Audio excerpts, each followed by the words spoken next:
Welcome to The Old World Lives, a Warhammer Fantasy Battles podcast.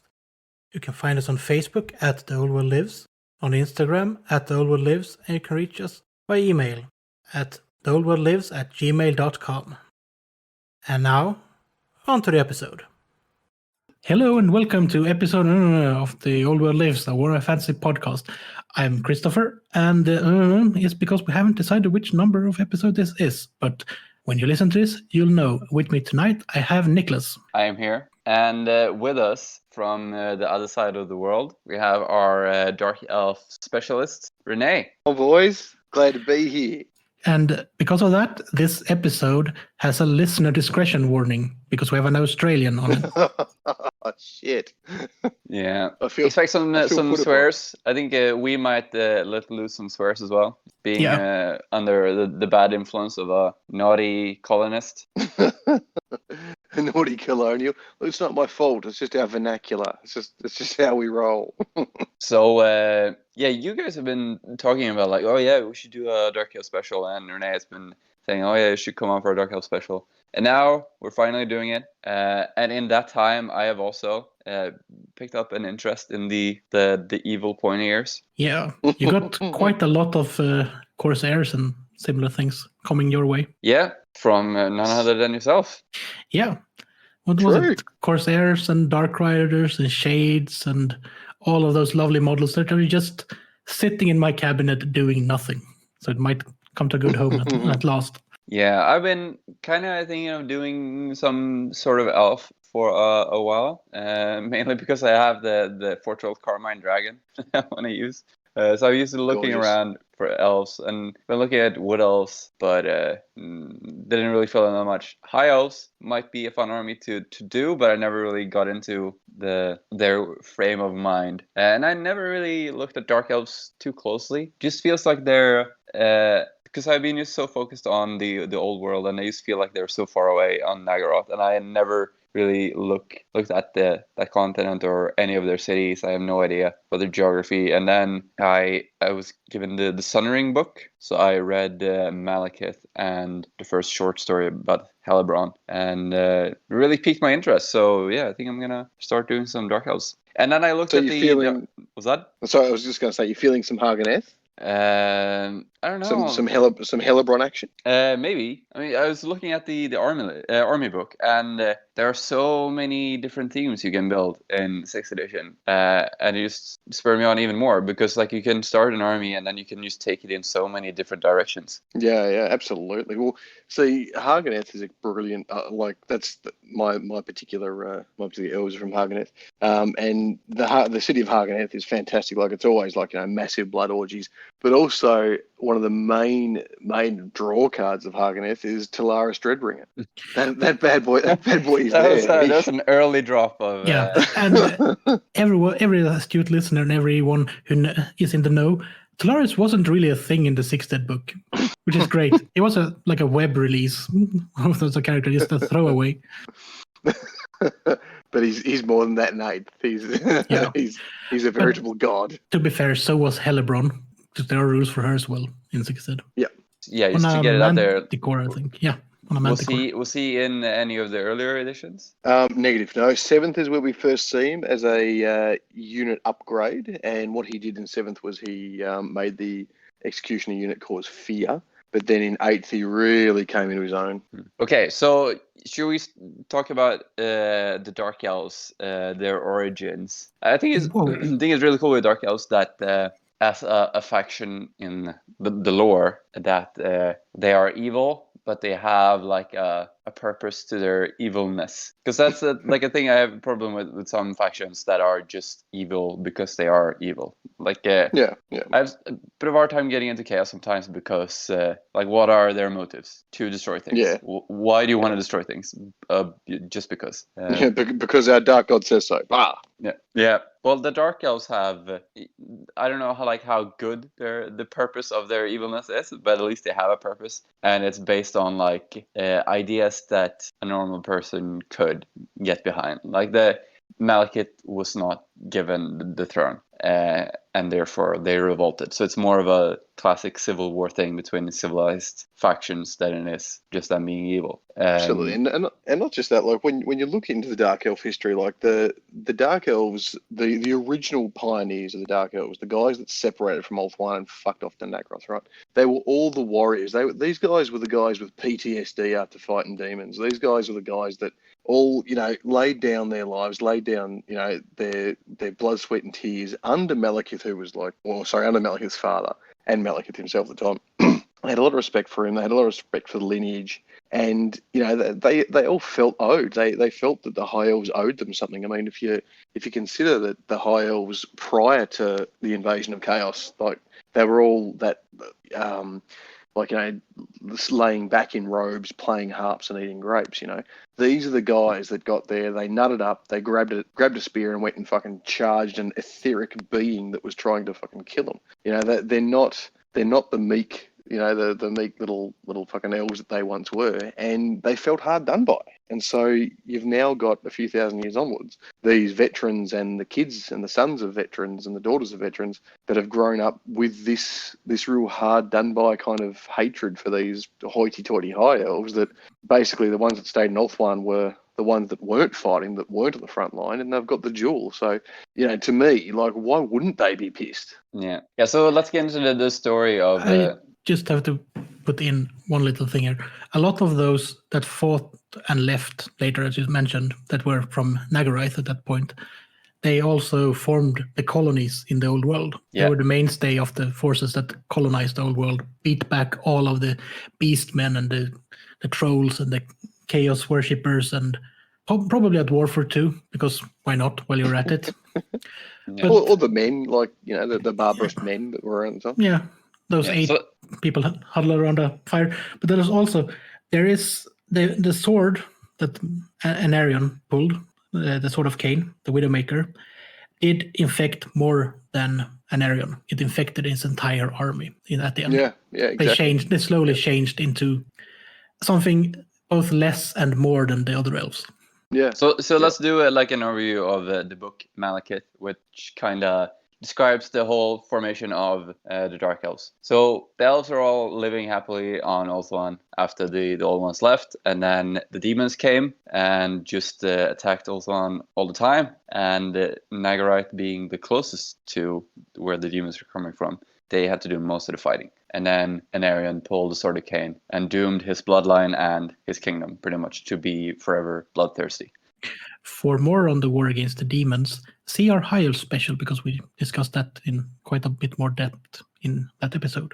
Yeah. And Anarion had a wife, the Ever Queen, that he had 2 kids with. And then he believed that she was slain, and the children as well. And then he rescued Morathi from the clutches of the demons and married her and had Malekith with her. And then they fought back the demons. Calador is the guy who made a vortex, right? Yeah, him and most of the other High Elf archmages at that time.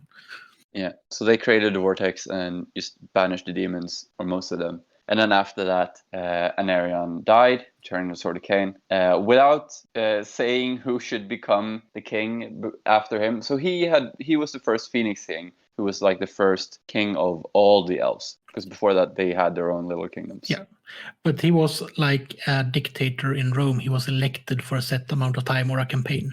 He wasn't elected to rule forever, even though he slightly had plans to do that.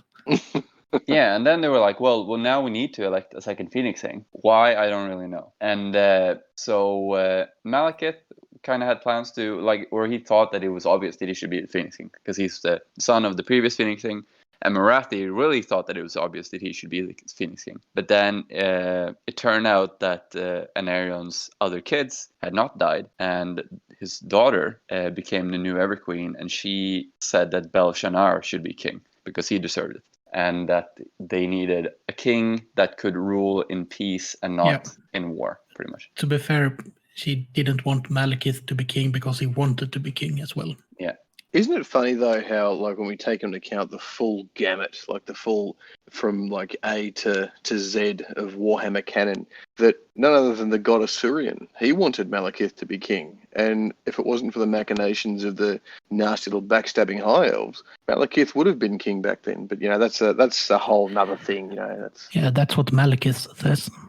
Yeah, that sounds like Dark Elf propaganda to me, man. It is, but it's also, if Malekith believes it's true for the Dark Elves. Yeah, but the kingdom is, or I mean, it's kind of ill-defined because it's just been formed, this new ritual of selecting a king to govern them all. But it is an elective kingdom from the first thing. And they really should have laid the rules out before Anarion died. That's like the main point. And then they would have just gotten rid of this whole thing, because it's not a hereditary kingdom. It is an elected kingdom. But then when you look throughout the ages of the High Elves, sometimes it seems to be a hereditary kingdom. For example, the king that rules during the War of the Beard, he became king mostly because his father was king. And he was a shit king. So he was not like elected on merits. He was elected because his dad used to be king. And it just shows how bad an idea that was. So if Malekith would have become king, it might have been a good thing at first for expansionism. But then when they have nowhere to expand after that, they would probably have started fighting anyway. Objection, Your Honor, that's conjecture. But anyhow, Belshazzar became king and did a fairly good job at ruling at peace. And Malekith was really pissed off at this, and he built up Nagaroth for 1,000 years until he decided that colonialism is a cool thing.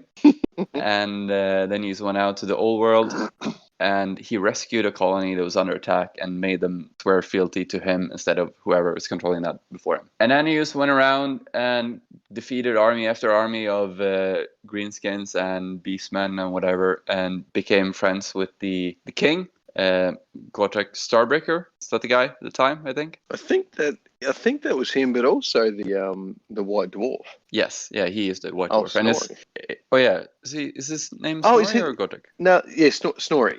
Yeah, Snorri is Starbreaker, I think. Is it Starbreaker? Anyhow, like it's really good in the book when he gives the oath, like because he dies after a while after fighting next to Malekith, and they're like best buddies. And then he's on his deathbed, and then Malekith gets called over to Karasakarak to him. And then he tells Malekith like a really heavy oath that if he ever betrays his trust, then he will come back and get him, pretty much. He will come back if the dwarves need him when oaths are broken. And he returns during the War of the Beard the first time. And then he returns many times throughout the ages to help the dwarves. To right wrongs and fix broken oaths. Yeah. It's the biggest badass in the Warhammer world. Why can't the stunty fuck just stay dead, for Christ's sake?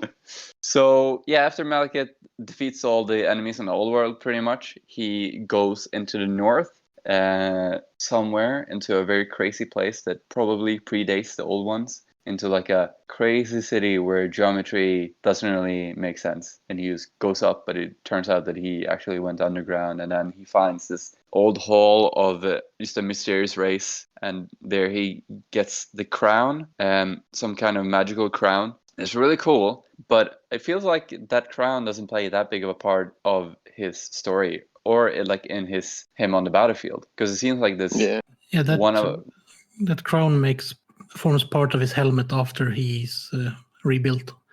I think that's the iron circlet, isn't it? Yeah.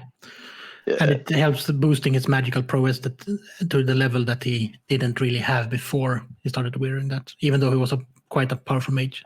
Yeah, so it really makes him the Witch King. Yeah, but it really seems like such a cool item when he's getting it. Like, who were these guys that had it before, and what does it really do? But it seems like, oh yeah, it's a cool trinket. You can cast some more magic now. That part of it, I know what you mean. Like, that part of the story had some real Lovecraftian overtones. Like, the whole fucking freaky geometry thing and going up and going down, and like, the like, I don't know if you guys know much about Lovecraft, but the Dream Quest of Unknown Kadath, where you descend the 77 steps of sleep, and dreaming, and then you end up in this alternate dream reality. It had some really full-on Lovecraftian feels like that. And yeah, I think you're right. Like the whole having a build-up like that, like such a huge fucking build-up, and then a payoff of, oh, it's the Iron Circlet. There you go. You kind of left going, well, fuck. That was like, it's like you got me all worked up, and then you kind of just kissed the tip of it and walked away. You know what I mean? Like, yeah, because then when he, given that I'm just gonna say, got a thought on the geometry here. It almost sounded like he went north and then passed into the webway. yeah, almost like he went as far north as anyone could go without getting sucked in, because like they were trudging on north and north and north, and everyone was like, we should really turn back. Yeah, and Until we he found don't this. really know what the old one's Stargate system was, do we? yeah, exactly. It might just be a connection to the some kind of Elder webway, because the Elders still have access to that in 40K, which is just a remnant of what it once was. And they were created by the old ones to fight in the wars. Yeah. Oh, well, that's another game, but And I think, it almost sounds like they described it in the same thing. yeah, Yeah. because back then, I mean, like back in the actual rule set, like back in second, third edition, 40K and the Warhammer world were linked. If we're going by like your kind of theory, Christopher, like that would put it like back in time, back in the third, first, second, third ed. Like if we're going back in time physically, and then we go back in time canonically, like the Eldar were linked back then, so you could possibly be. Yeah, like you could have Chaos guys with bolters that they just got from the Yeah, webway. man. Oh, crazy shit. And in one of the, I think it's the Gotrek and Felix book that takes place on Albion, they do travel through some kind of similar webway gate and into a demon-infested realm and then back again. Yes, absolutely. Yep. And the funny thing about that I was talking to Matthias, because we've recently talked to him about his Albion book, about the Dark Elves winning the Albion campaign and receiving a power fist. Yeah. of all the cool shit they could have gotten, they got a fucking power fist.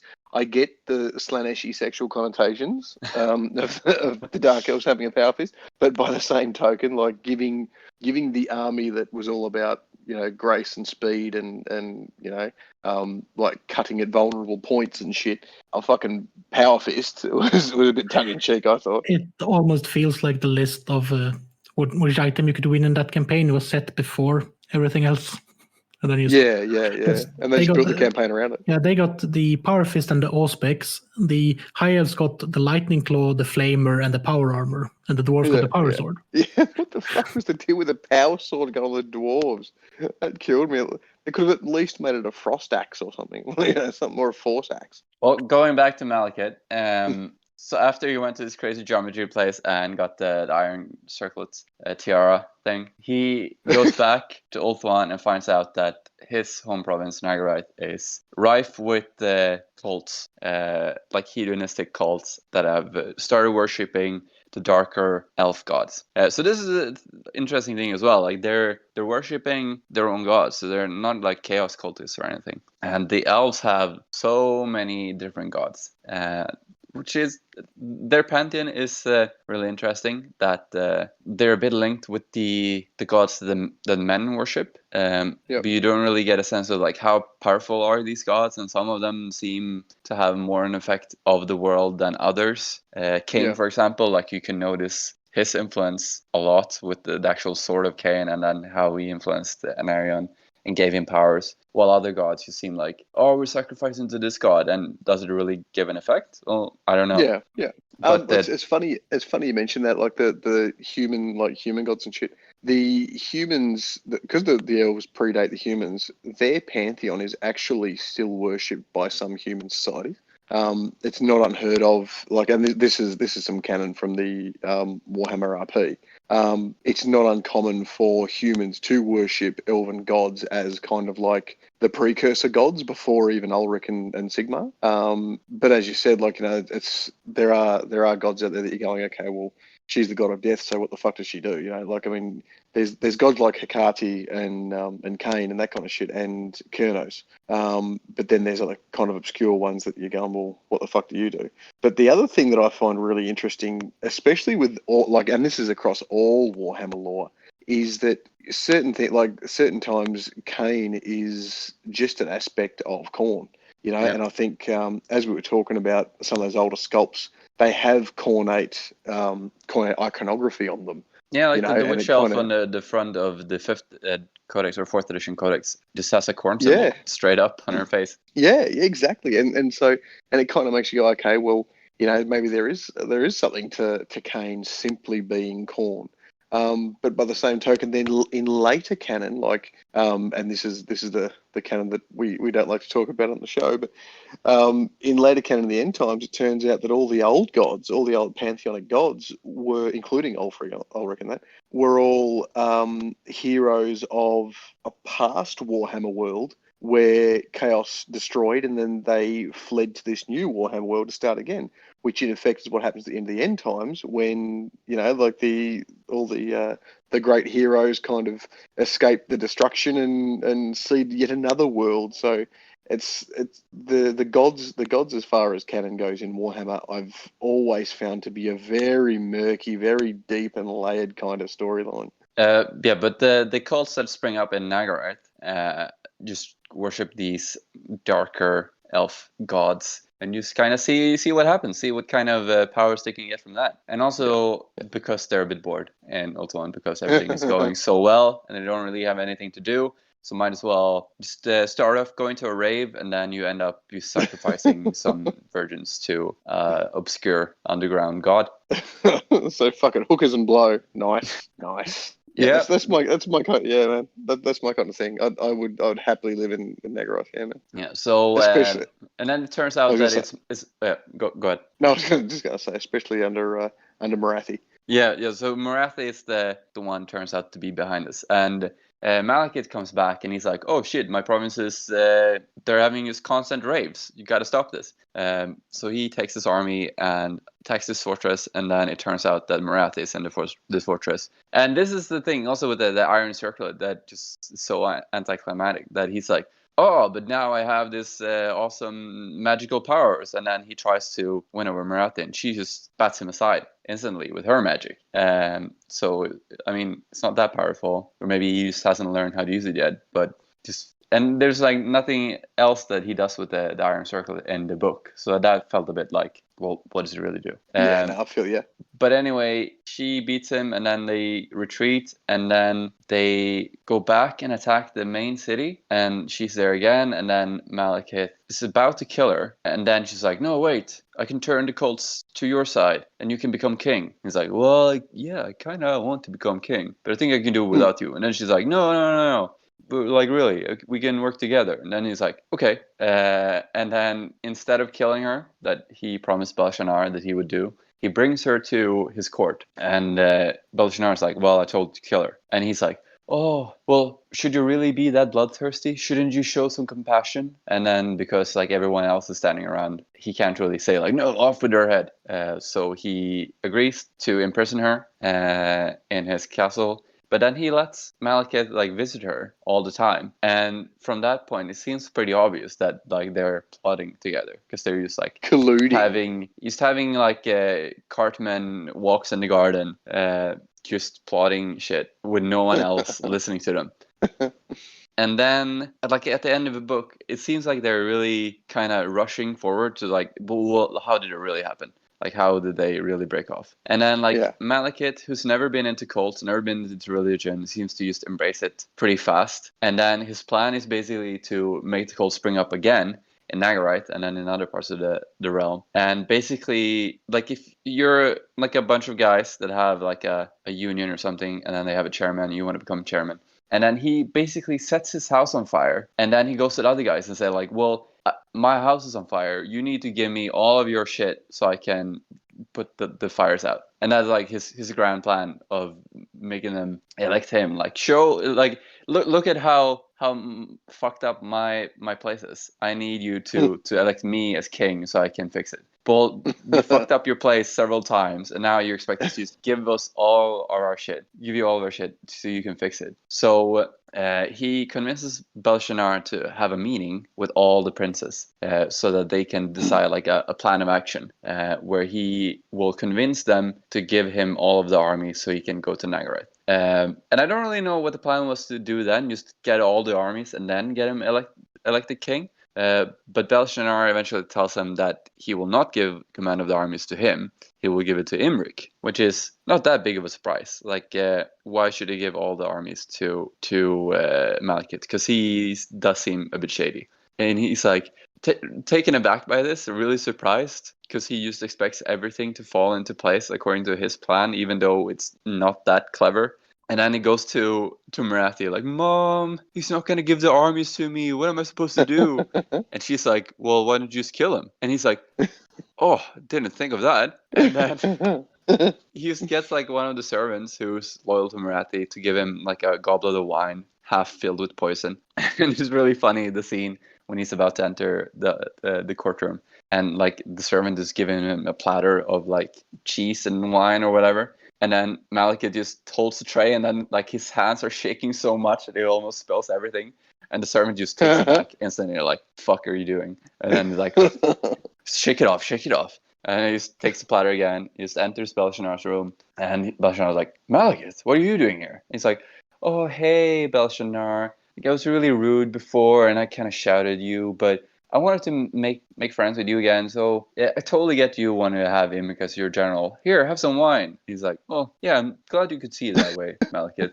Maybe we can have some constructive conversations about how to sort your shit out, how to rescue Nagaroth again. And then he just takes a sip of wine, and then Malekith is like, what's the matter? Don't like your wine? He's like, yeah, I do, but I'm just not thirsty now. And then Malekith just grabs him by the throat and just pours all the wine down his throat. Like the least smooth guy ever, the least smooth assassin. And then, isn't it funny though? Isn't it funny how like when we were in this book, we get a feel for essentially like a very young elf prince who's been manipulated by a scheming mother, and he isn't the cool, calm, collected fucking lord that he is, in 6th and 8th edition, like, that's tyrannical and has all the power. He's literally essentially a scared guy in his late teens that's just doing what his mum says, It's quite interesting to see that, yeah. But he seems so much more like suave earlier in the book, like when he's controlling his own realm and he's like out conquering shit, like in the colonies, he's just building this massive city. And he seems like a really cool guy, but then he seems to lose it at the end. Like when it really matters, he just can't keep his shit together. So yeah, he kills Belshazzar, and then he goes to this meeting, and then he just loses it even more when he gets everyone collected, and he's like, oh, I'm sorry to say, but Belshazzar's dead. And everyone's like, what? How did that happen? And he's like, well, it turned out that he was a cultist, and then he used poison himself. And everyone's like, well, that doesn't make any sense. And he's like, what do you mean doesn't make any sense? Who the fuck are you to say what's right and wrong? You need to give me all of your armies right now, or we're not going to be able to fix this. And everyone's like, well, let's not like rush into this. Like, let's find out what happened.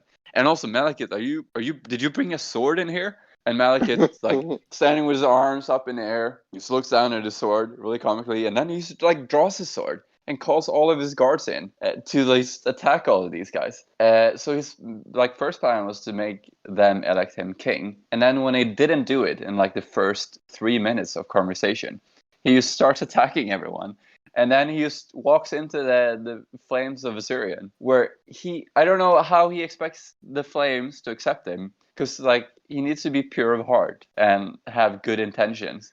And he just attacked all of the nobles of the elves just to grab power by force. And then he walks into the flames, gets burned, and that's how the book ends. And then he's carried off to Nagaroth, I guess. Yeah, and it's funny, like it's funny how you see the downfall. Like the book truly is the downfall of Malekith. As you said, like you got this suave, like ass kicking leader of men, almost like an Alexander the Great style. He's kicking ass, taking names all the way along the old world.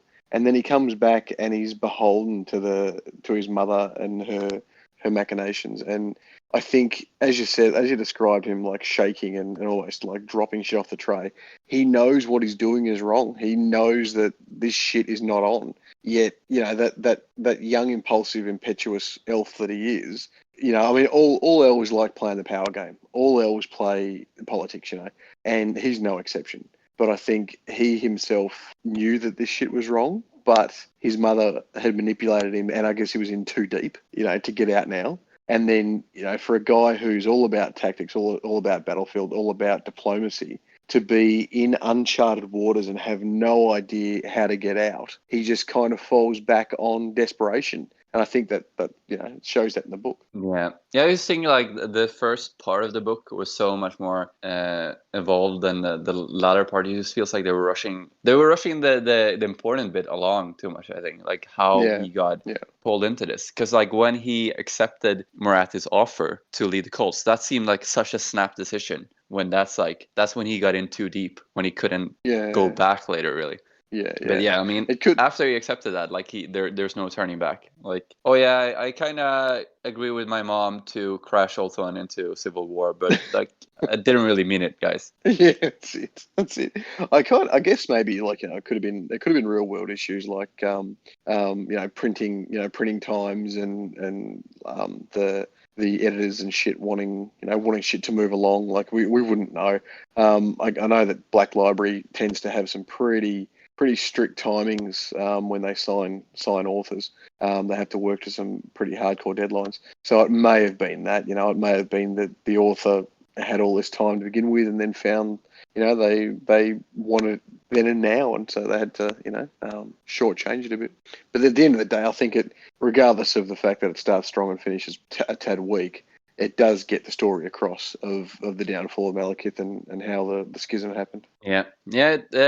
And then the second story in that book is about Hellebron, which I actually thought this was better. It had a better feel throughout the book because it shows like how society changes. Because not only is Malekith doing this, because the cults are springing up, and it's not only because of Morathi. It's like a zeitgeist thing with the elves that like they all found themselves a bit bored and then started worshipping the old forgotten gods to get power, and just because it's exciting.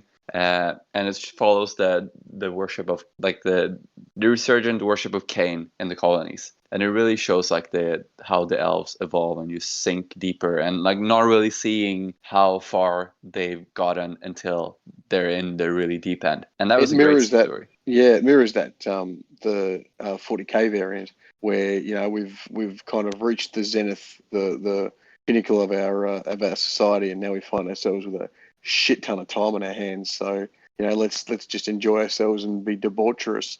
And then it's that fable, like it's the downfall where Yeah. But I thought this was great because it really showed like how they evolved over time to become something completely crazy, and then just like killing each other open on the street, which a couple 100 years before would have been seen like total madness. But now like they're just in too deep to stop it. And not just that, but Cain calls for blood. So like it's if you're a society based on Cain, then it's socially acceptable is to slash someone's throat in the street. Yeah. So that kind of brings it to how the Dark Elves were formed, and then they kind of did an exodus to Nagaroth, the continent on the west. And from there, I haven't really read that much. So could you go over how that went along, Rene? Okay. So essentially, what you've got is when they get to Nagaroth, they've got a bunch of ex-soldiers and a shitload of warring states. To put it quite simply, you had Malekith, who was licking his wounds and pissed off.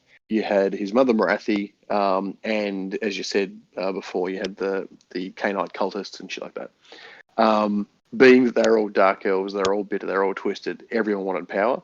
But because Malekith was the most powerful and his mother was, the most supreme sorceress in the old world at that time, other than Sloane, it wasn't very long before Malekith asserted dominance and basically took over control. The Black Arcs that they broke off from the mainland all kind of fused together with the cold fucking black like shale and shit that where they landed, and that was kind of where their cities kind of sat, if you know what I mean. So it kind of sprung up around that. But eventually, like, they all form their own little city states. Haganeth and Nagaroth and the Slack cities and that kind of shit.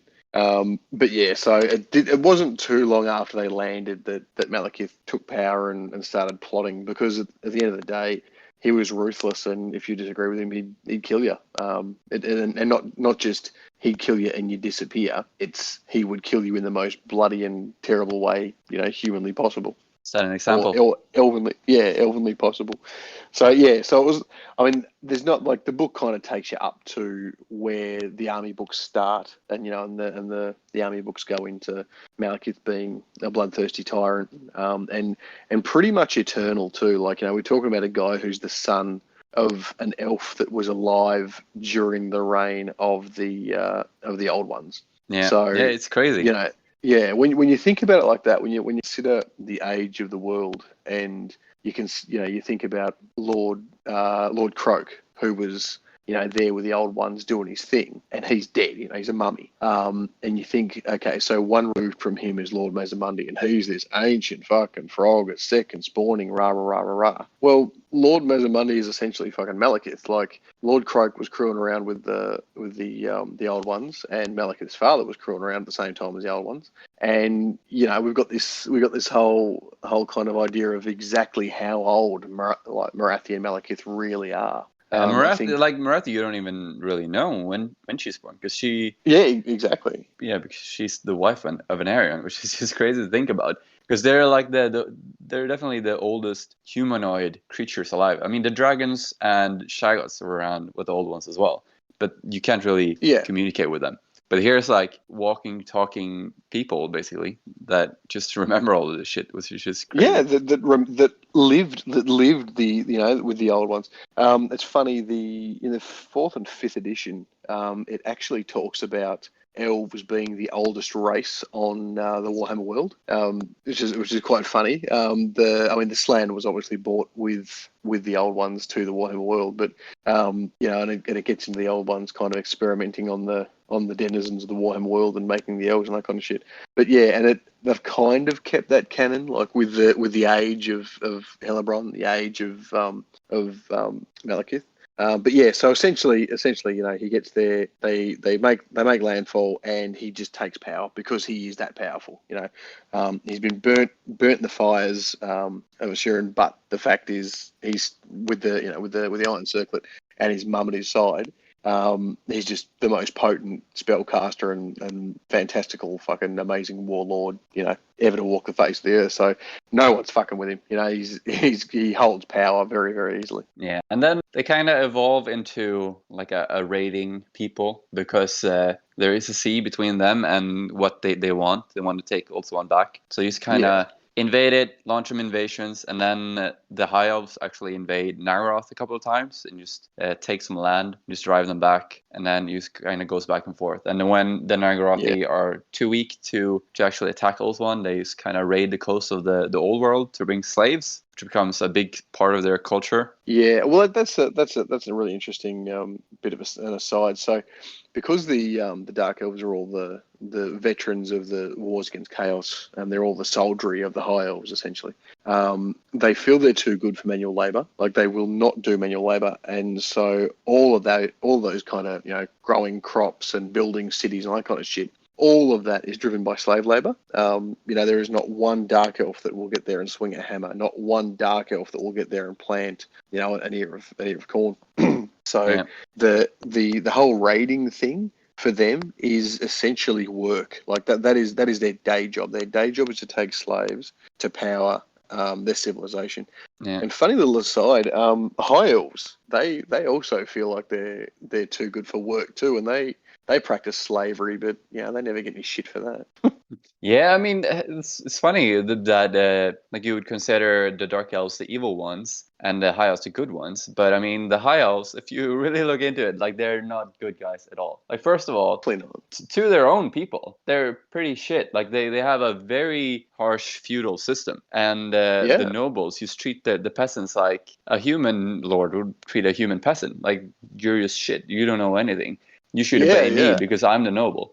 And even like they're the big guys that you would consider that like the paragons of good, like Teclis. Remember that time Teclis just shagged a couple of twins, and then the one of the twins just woke up and like, hey, I heard you had some nightmares, and you were talking in your sleep, and he's like, holy shit, one of my rivals could bribe her and use this information against me. I better just mind wipe her. And then he's just like, flick of a hand, no second thought, like, gone with your memories. And then she's like, oh, good morning. Don't remember a thing. And he's like, well, I don't give a fuck. And then he just gets on with his day. Like, yeah, dude, absolutely. Then you call the Dark Elves the bad ones because they're killing people like everyone else in the world. At least they're honest about it, you know. Like, like they're not like slimy. Yeah, and like the Dark Elves are just total hedonists. Like they don't give a fuck about anyone else. They're just like, I'm the supreme guy. I should get what I want, and I should enjoy life. That's like their thing. And yeah. But I mean, they're not evil as the Chaos Worshippers, and they're honest about it. Unlike the High Elves, because the High Elves treat everyone else like shit. They just don't say it openly, or they just say it in some sly fucking lordy way to the humans. But they still consider humans way beneath them, and so the Dark Elves, but they're open about it. And that's exactly right. And something that I've maintained for a long time is at least you know where you stand with the Dark Elves. Like, you know, the High Elves, and this can be seen in the Warhammer Total War game. The High Elves have a mechanic whereby they influence the politics of different races, right? With, like, you know, shady backroom deals and that kind of shit. The High Elves really are shady backstabbers. Like, they're shocking. At least with Dark Elves, you know where you stand. If a Dark Elf, you know, comes to your door and says, right, we're gonna invade, we're gonna attack, and you say, hey, well, hang the fuck on. Take 600 slaves and just leave us the fuck alone. They probably will, you know, like they're open about what they're there for. They're open about what they're going to do. If you give them your best and brightest, you'll save your infirm and your kids. Whereas the High Elves, like they think nothing of getting there and sacrificing entire fucking villages that just happen to be built on top of a some kind of rent in the fabric of space time where chaos could come through. They'll just fucking annihilate that place down to the bedrock to make sure that like the demons don't start attacking again, and they don't even bat a fucking eyelid, you know. And then it's like in the 6th edition rulebook, there's this piece of fluff with the battle, just an Empire battle against the High Elves, and there's an Empire soldier talking about this, and it's like, we have no idea where they came, but suddenly the High Elves just attacked. Probably there's like an old ruin here or something, and they started killing people, but eventually killed their dragon, killed their general, and then they fled. Like, they could just fucking talk to the people there or something, but they were like, we don't give a shit about you guys. We're here to take back some old shit, and there's some vermin in the way. And also, exactly, like, right. In the lore, when they're talking about High Elves, when they're comparing like elves and dwarves to humans, like a human can talk with a dwarf and they understand their motivations. But whenever they talk with High Elves, they just like, they're just looking into some alien fucking almond eyes, and they have no idea about their motivations and don't know what they want. And when they talk about them, they see like there's something strange about elves, and like when they're making deals with elves, like the elves are just like very into it somehow. It's just like something off with them. It's just very weird. And they're just like such an alien thing, but at least the Dark Elves are honest about it. And I think you hit that on the head earlier when you said, you know, Dark Elves, you can kind of feel, you've got the feel of what they are and what their machinations are. Like, you know, they want power, they want comfort, they want luxury, and they're social fucking climbers, you know. So, for example, Corin Darkhand in the 8th Ed Dark Elf book, he is an exception to the standard Dark Elf rule in society. So basically in Dark Elf society, what you want to do is you want to kill, maim, or otherwise eject the guy that's above you so you can take his station, you can take his position, right? And shit flows downhill. Shit definitely does not flow uphill. And the more, almost like Skaven-esque, like the more sly you do it, or not so much sly, but the more the power play, the better. Like the more the guy doesn't see it coming, but the flashier you make it look, the more respected you are, right? So Corin Darkhand, on the other hand, that fucker is just a blunt instrument. He's like pushing nobles out of 10-story windows and turning around and going, "What, bitch, fight me?" Like he's very much a Chad Dark Elf, and he's probably my least favorite special character. I mean, the funny thing is, in 8th, like, we're spoiled for special characters. Like, I think in the 6th ed book, there's only 3, isn't there? There's only yeah, it's very scaled back. Dark Fifth edition, Blade. they have a lot more as well. But yeah. I think there's only Dark Blade, Marathi, and Malekith from memory. I could be wrong. But yeah, like in 8th bit we sport, and it's just funny that Corin is the exception to this noble / very, very chess player kind of take power via guile and wit, and it's just like, hey, fuck off out of my face and push some kind of window. It's quite good. Yeah. The other point to touch on with Dark Elf Society is the fact that names, like Dark Elf names, are earned. They're not given. They're not. Oh, sorry, they're given. They're not really hereditary, except for one, which is the Fellheart name. And families aren't really seen as a massive thing in Dark Elf Society. Like, if you grow up and you feel some kind of love for your family, it's weakness, because your family can be used against you, obviously.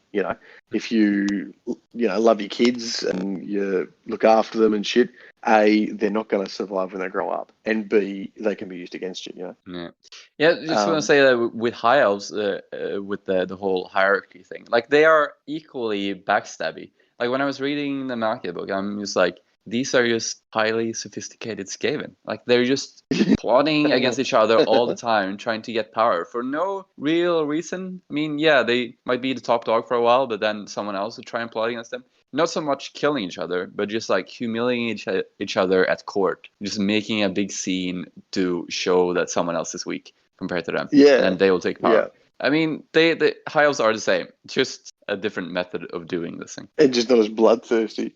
And high elves as well, though. High elves, I think they find strength in family names. Like, you'll have a noble family that's very well respected, and that means something. Whereas Dark Elves' family is zilch. It's nothing, except in the case of the Fellhearts, who I think we all know are the pirates, like the preeminent pirates of the Dark Elves. Loki Fellheart he's really not your average Dark Elf. Like, he rewards his pirates, like, his deckhands and shit. All the guys he serves with, they fucking bathe in gold, man. Like, when they serve with him, they're loyal to him because he treats them real fucking well, And when you serve under Loki, yeah, he's hardcore. Like, he's a madman, and you don't want to cross him. But at the same time, that you're well taken care of. You get plenty of booty, and no one's going to fuck with you because you're a badass pirate. And the Fellheart name is feared in Druchii society because he's this family that stick together and somehow make it work. It doesn't make them weak. And to Dark Elves in Dark Elf society, it's a complete anathema to them. Like, they're like, well, how the fuck do these guys work? Yet they've built up such a massive, like, name for themselves, and they're so badass as far as, like, being pirates and raiders are concerned, that it just works. It's quite like those two characters are like the exact opposite of what a Dark Elf is and should be, but they make it work. Quite like it. All right. So I think we got an idea of who the Dark Elves are as a people. Just high elves operating in a different way. That's it. Just hedonists. just worshipping some of the other elf deities. I mean, they're less divergent from the high elves than the wood elves, definitely. 100%.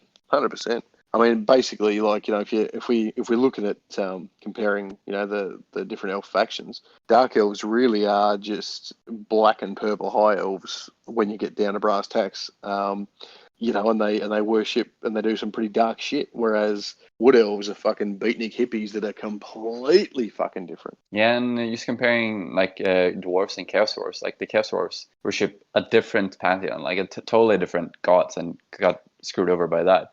But the Dark Elves used to worship different high elf gods that the high elves also, like, maybe not worship so much, but they acknowledge their existence and give offerings to them. Except for Marathi, though, like, when she goes full Slaanesh. it's a bit odd because I mean she's been fighting the demons, but I guess she was corrupted when she was taken captive. But we'll get into that. So the Dark Elves in the game, obviously they were in 3rd edition. I think Dark Elves are really interesting because their model range has evolved a lot. Like they have very distinctive army feels throughout the editions. So in the early sculpts and then like 4th edition, their warriors had a very distinctive feel. Like they had very like triangle looking swords and big feathers on their helmets. Yeah. And the Cold One riders had very like scrawny raptor looking lizards. But the Witch Elves were in there in the beginning. Like a lot of the theme has stayed the same, but still the range has evolved a lot. I'm just looking now at the I've got my 5th ed Dark Elf book here. Just looking at the size of the weapons. Like back then, a lot of weapons were oversized. They were very, very, very big, and the reason being it was all very hero hammer, like hero scale, I believe they're called. But you also have this very 80s kind of feel to it, 80s, 90s, like the Dark Elf witches. They've got this big 80s hair and their weapons are so thick, But also, I think, as far as that's concerned, it's also about the casting procedure and how casting worked. Like you look at the sculpts from the 4th and 5th and 3rd, everything's very, very thick and blocky. The reason being that you couldn't make the really nice, long, thin bladed elf weapons that we know today. Even the executioners of 6th. I mean, we all know about their blades and how you've essentially got to solder the bastards on if you want them to stay on. Back in 95, you couldn't do that. It was the technique just wasn't there to be able to cast something so thin. So like you've got, and the thing is, they've still got a very Dark Elf feel to them. Like things like on the warriors' helmets, you have that long, thin triangle that you with the jewel in it that you glue onto the front of a Dark Elf warrior helmet. That's still there. That's still a thing back in 3rd, 4th, 5th edition. I think it's very, very interesting. Like they have the same theme running through all the editions, the same kind of units and stuff. But like the aesthetic changed so much throughout the editions, like as a whole army. Not just one unit being exchanged here and there. Like the whole army sets changed a lot. Absolutely. The funny thing that I miss a lot from the older editions though is your mixed regiments. So I was just thumbing through my old 5th edition book here, and the City Guard Regiment. I love those guys. They were spearmen in the 2nd rank, and they were repeater crossbows in the 1st rank. Just really cool shit like that I kind of missed that has gotten lost along the way that has died. That's like the ultimate unit that you want, like all your regiments to form like that. Exactly. Like every single one can shoot. Every single one can fight just as well as anything else. And the funny thing is that we were talking earlier about how standard Dark Elf warriors, the swordsmen, the sword and board guys, they're just so useless. Like no one takes them. They are a completely defunct unit that just serves no purpose because you can give your Dark Shards shields, right? And even when you go all the way back to 4th, 5th edition, you've got the City Guard Regiment. Why would you take normal warriors when you could take the unit that fulfills the role of warriors that can shoot as well as fight? So I guess that's a running theme that's always been in the Dark Elf army. The standard warrior is just so moot and will always be left at home, Yeah, it's just like they got nice stats when you get stuck in, but just getting them stuck in, just not getting killed on the way, because these have like light armor and shield usually, and toughness 3, so these get killed as easily as a human, but they're way more expensive. Yeah, exactly right. So you just leave the bastard at home, 100%. So in 4th edition, I was going to say the magic, the way that they use magic is a bit of a running thing throughout the editions. That back then, when you had the card system, the Dark Elves were allowed to use dispel power cards on their offensive spells. as power Yes. cards, while the Yep. High Elves got to use like offensive cards as defensive cards. Yeah. Which carried on to 6th edition, where Dark Elves get +1 on all castings when casting everything, I guess, or dark magic, I can't remember. And High Elves get +1 to dispel. Yeah. So they always have this rivalry. And the running theme, like the yin and the yang, and I guess that's exactly what they are. It's the yin and yang, the dark and the light. Having said that, societal wise, we can see they're not very different from each other at all. But I think it's the tools they decide to use. One using like your light happy kind of shit, and the other using your dark brooding kind of stuff. Yeah. So yeah, moving on to 6th edition now. Got a bunch of new units, a lot of good metal sculpts. I love the Corsairs and the Shades and the Dark Riders the most. Not a big fan of the plastic 6th edition warriors with the massive hands. With the dwarfism. I love, and you can see, like we were saying before, you can see that the sculpts and the way that they cast has kind of taken a quantum leap forward. No longer are we dealing with these witch elves with super thick blades, and they don't have the big 80s rocker hair. They don't have like massive fat thighs. They're not these squat Sheilas that look like they're rejects from a heavy metal band. These girls actually have some lithe movement about them, and for 6th edition, for that time, they were very dynamic. They're like lots of different sculpts of hair moving different ways, lots of different poses, and all looking. You can kind of feel the movement in their sculpts, and the Blackguard as well. Like the Blackguard have lost their huge, enormous, thick, chunky axes, and now they've got these pointy, jagged, nasty ass looking halberds. Yeah, they look great. It's just. Executioners are also really great 6th sculpts. Oh, fucking swords! I've actually still got PTSD from those swords. I look at the unit now, and I've still got a unit in my I think it's up to 18,000 points. I've still got a unit now, and it's just because their executioners and these sculpts were beautiful. Like that, they were gorgeous. And you even look at their faces, and their faces are covered by like a chainmail shroud. And my own personal, not to harp too much on about Talaris, but my own personal Talaris that I made from scratch built. I actually used a Dark Eldar head, and he has a mask over his face, and that was like just a kind of a nod back to these old executioners that had the chainmail mask over their face. Yeah, it's just so thematic. They're really beautiful sculpts. Yeah, it goes back to like the executioners of medieval ages. I guess that they were wearing hoods, so you couldn't see hoods. Yeah, who was the executioner? Yeah, absolutely, exactly right. And look, I'm gonna disagree with you on the warrior side of things. Like, I know they've got big fuck off hands. Like, I totally get that, and honestly, big fuck off feet too. But the fact is, like, these guys compared to you know what they say about an elf with big hands? He's got big feet.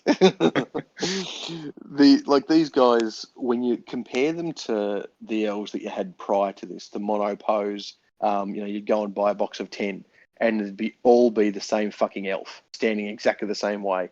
They may have a different belt buckle, they may have a different helmet, like a helmet insignia, but essentially they're all the same. These guys, with the way the sprues were made, and you could position them differently. Once again, just like the Dark Elf witches, they've got movement, they've got character, and their spears are so long you can actually build a phalanx. My particular ones that I've got about 35, 40 strong unit of these guys. And they're all spearmen. And the way I've designed it is the front rank are horizontal, the rank behind them are at like a 45 degree, and the rank behind them are at a 90 degree, and then it just goes back and back and back and back. And it looks like some kind of Macedonian phalanx. And I really like that about these guys. I love the helmets of these guys. They're very characterful. They are. They've got frowns. Like it's, you can't see their eyes, but you can see they're pissed off. And that's cool, And the other thing I like in 6th edition, you can see the precursor to the later 7th and 8th sculpts, where things are getting a lot longer, a lot thinner, and a lot more elven as we know today. their chariots are less clunky. They're less chunky. I mean, by today's standards, they're very chunky, but they're less than they were. And those cold ones, they've kind of gone the other way with them. Like where The before they were Godzilla this lanky ones. thing. Yeah, they've all got Godzilla heads, and you can see where they got the idea for them. Yeah. Now here's a question. Here's a question for you. Sorry, here's a question. The Hydra. Do you, being that you're getting into Dark Elves now, are you a fan of the old metal Hydra with the spindly long head, or are you more a fan of the current newer plastic Hydra? If I would get a Hydra, I would probably get the new one, just because Yeah. it would be a massive pain in the ass to have a massive metal Hydra, because it sticks everywhere. I can just imagine it chipping. It's going to be really hard to transport and just being a pain in the Oh, ass. dude, yeah. And see, like aesthetic, like I loved this Hydra when it first came out. I really enjoyed it. Like I really liked the sculpt, loved it, because it was just this amazing Greek mythological beastie that was just scary and like many heads, and from memory, the Hydra was overpowered as fuck. Like if you didn't put it down in one turn, you were fucked essentially. And then the new Hydra come out. And I'm like, fuck, I feel like I've been shortchanged. Like they can make things like this. What the fuck? Yeah. Quite funny. Yeah, it's funny with Dark Elves, because most armies I would probably stick to 6th edition sculpts, because 6th edition generally had amazing metal sculpts and Absolutely. some plastic kits they all had big hands usually, like the Dwarf Warriors, Yeah. the High Elf Warriors, the Dark Elf Warriors. The orcs are fine, and there's a lot of good plastic ones, but some were a bit wonky. So the metal sculpts are amazing, so I would just try and stick to metal sculpts. But actually, the Dark Elves have some really nice plastic sculpts. So, like the Hydra, for example, it's great. I would go with that. The new Warriors are amazing, so I would definitely use them. And the Witch Elves, I think I would probably go with the new ones as well, to be honest. Because they have metal sculpts in 6th edition, but they are a bit, I don't know, they look a bit weird, I think. For their time, they were gorgeous. They were really pretty. Like they were the equal of the Diaz, Slanishi, The Demonettes. Demonettes, yeah. Like they were the equal of them. Although they didn't have all the tits, they still showed a lot of flesh. The difference is when you get to 8th edition, the Witch Elf sculpts just blow anything out of the water. Like basically you can see them dancing around in front of you on your tabletop. The movement of the hair and the sinuous, lithe bodies and the contortionist kind of poses they have them in. Everything from the long leg that is standing on its tiptoe, and you paint this thigh-high boot. Not that I'm getting myself off while talking about this, but I kind of am. You paint this thigh-high boot that then ends in this like soft, milky white, elven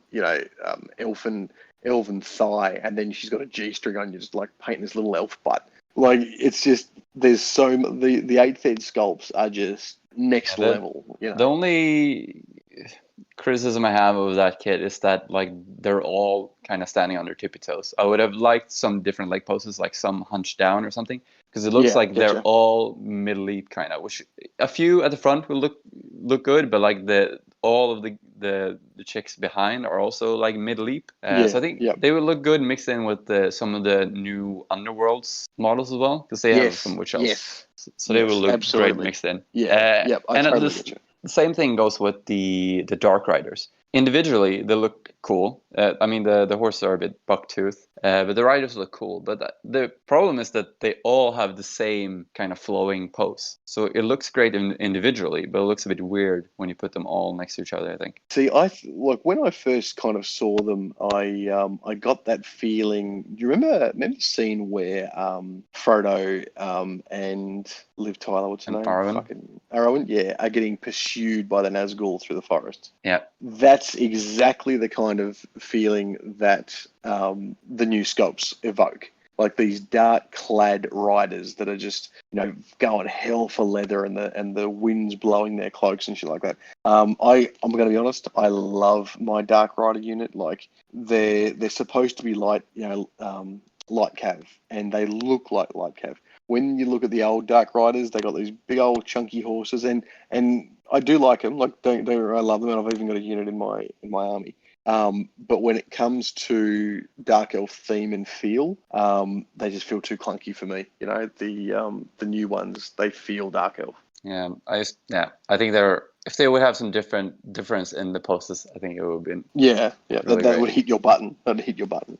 Yeah. The other thing that I really, now this is a love it or hate it kind of thing. Where do you stand on the 6th Ed chariot versus the 8th Ed chariot? I would like to have the 6th one with the newer cold ones. Yeah, gotcha. Yeah, it really the chariot and the new one it's just weird. Like it has the one wheel in the middle, right? Yeah. It's just That's the one. Did you see not the a scratch not a built fan one? of the mono wheeled. Did you see the scratch built one that I made? No, I don't think so. I'll have to dig it out and show you. It's on my Instagram, but essentially what happened was I was having a game and I was going full before I really got into Dark Elves, like when I was kind of just a fledgling Dark Elf fresh off of my WAR. I was having a game and I needed a Cold One chariot because I'd factored one into my army list, and I had no chariot. I had no Dark Elf chariot. I thought, shit, what am I going to do? And I had I think two of those vampire count end times fucking lord things on those weird undead beasts, and these big beasties have all this massive chest armor. So what it is, it actually looks like very vampiric because it's got those ridges, kind of like Conrad von Carson. So I kind of grabbed one of those kits and just pulled all the armor off of it, and I went and molded myself up a chariot with 2 wheels, and put this pointy-looking, jagged, nasty-ass chest plate of this beast on it, and it really worked. It really did look very, very Dark Elf. And so then what I did was I got some of the new cold ones and went and grabbed, I can't even remember what the hell it was now. I think I made it out of a Dark Elf lance, and I don't even remember what the hell I made the axle and the piece that joins a lance, but something. The yoke I made from an old High Elf yoke and just Dark Elfed it up a bit, and pretty much scratch built myself a Harganeth Cold One chariot crewed by a witch elf, nice. who had gotten a Sister of Slaughter with her double whips to be whipping at the cold ones, and it looks really effective. But yeah, and that massive long-winded story is basically my way of saying yes, I like 2 wheels over one myself. But yeah, that was pretty cool.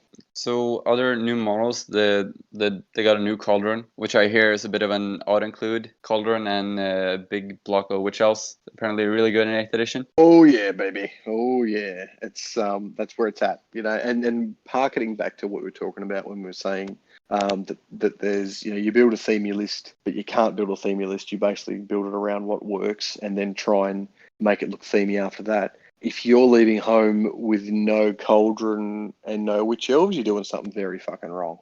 The cauldron is just a powerhouse. And me personally, I don't run the cauldron with witch elves. I run them with executioners, but that's a whole different power gaming math hammer thing. And I'm also massively into Death Stars too. But yeah, like it's not unheard of for me to run 2 cauldrons, one with witches and one with the executioners. But yeah, so don't leave home without it. And that's something that you couldn't do back in 6th because the cauldron in 6th is essentially an immobile war machine that does some pretty cool shit for your army.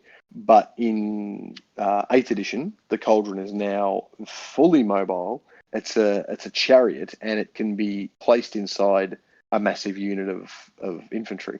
So let's talk a bit about the difference in army list, actually. In 6th edition, like when I looked at this book in the first time, it really hit me, or I was like thinking like, what is the deal with the Dark Elves? Like, how do they play? Because been playing dwarves before, and they you have a few ways of playing them, but mostly it's a pretty static army. You kind of have to weigh out like how much shooting you have to get the enemy to get close to you, but then you still have to have some close combat stuff to actually fight. And then I also play Kislev, which is all about mobility. And then I did like an army review of Bretonia, which is mostly about mobility. You can also have some flying units. You can try to do a peasant army. And then I was looking at Dark Elves, and I was like, so what is their thing? And then I just kind of realized that they don't have one thing, at least not in 6th edition. But you have so many different ways of playing it. So you can have like Absolutely. an infantry corps, but you can mix that in whatever way you want with the different units. So you can have like a monster heavy, or you can have witch elf crazy. They can have dragons. They can have very heavy magic. You can have like a mounted army with dark riders and cold one knights and chariots and stuff. There's just endless ways of playing them, pretty much. Yeah. So essentially, what you had with the 6th edition Dark Elves was where you had very specific ways of playing different armies, as you said, Bretonnians mounted, dwarfs on the feet, and even Empire didn't have quite like Empire was very infantry centric. Like you could take nothing but mounted troops, but it didn't play like the Empire. The Empire was all about those big block units and the detachments, you know, and the getting charged in the parent group and flanking with your detachments, because essentially you're all three, like, you know, you're all strength and toughness 3, and your armor was paper thin. So they needed some kind of cool little tactic to mitigate that. So even Empire, you didn't have the tactical flexibility to make a very hard-hitting army and make full use of all the quirks of the Empire. The Dark Elves, however, they were literally jack of all trades, master of one being the fact that they were sneaky. You know, you could have this huge fucking infantry force, and hidden within it's this assassin that you can give different poisons to, that can do different little things with, and they can take out the enemy, like, you know, your enemy general, fairly reliably, really, as long as it's not some kind of tooled up Chaos Lord. Yeah. But I also think it's cool with the Dark Elves. You were saying like the Empire is it can be pretty infantry heavy. But the thing with Empire is that if you're doing infantry, they're mostly a defensive army. You have the war machine, Very so much. you kind of rely on the enemy coming to you and you countering that. Well, the Dark Elves, even though you can have a very infantry heavy army, it can be a very aggressive infantry army. Like it feels like 100%. you're controlling the gameplay, which is really cool. Absolutely. I think that can be summed up in like the term initiative. Like, you take Dark Elves, you had the initiative from the get go. You had the initiative. Number one, people aren't going to know what to expect. They're going to expect to be outflanked. They're going to expect to be outmaneuvered. You know, your Dark Riders, your Cold Ones, the flying mounts like your Harpies, that kind of thing. For your redirectors, like the speed and aggression is what the Dark Elves are all about. Having said that, there's a lot of different ways to get that speed and aggression, and whether you go monster heavy, whether you go infantry heavy, I think that theme is kept throughout the 6th edition Dark Elves. The other thing with the Dark Elves that they used to really, really excel at was shooting. You could make a very, very heavy shooting list, and they would outshoot, you know, your Wood Elves. And back, well, I mean, they would outshoot them in sheer number, you know, sheer volleys. And that was kind of also backed up in their magic items. I was talking to you boys earlier about the Life Taker. I have missed that repeater so much. It was a standard bolt thrower, but it always hit on a 2+, regardless of any kind of modifiers. And you could also re-roll your 2 wounds, you know. So despite it being a strength 3 weapon, you were pretty much always hitting and most of the time wounding with it, you know. So you could get there on a Pegasus or something, and you could fly around, and you could just start machine gunning down your your enemy wizards, or machine gunning down your units, like your war machine crews and just shit. landing next to a wizard. They usually don't have armor. Just exactly, and just unloading a full clip of repeater rounds into him, because you're always, you know, you're hitting on 2s, and you can always re-roll your wounds, and it's just, yeah, like it was a really cool little magic item and thematic, you know. And you could totally build a very viable shooty themed army that was also no slouch, of course, in hand-to-hand combat. I mean, you know, I'll just get the unit entry here. So your Dark Elf warriors, they came with hand weapon, spear, and light armor, and you could equip them with shields, and you could give them crossbows. In later editions, you don't have that. You've got dark shards, and those dark shards come with crossbows, and you can also get them shields. And you've got, you know, like different. You've basically got 3 different units, all doing, you know, in 8th what one unit did back in 6th.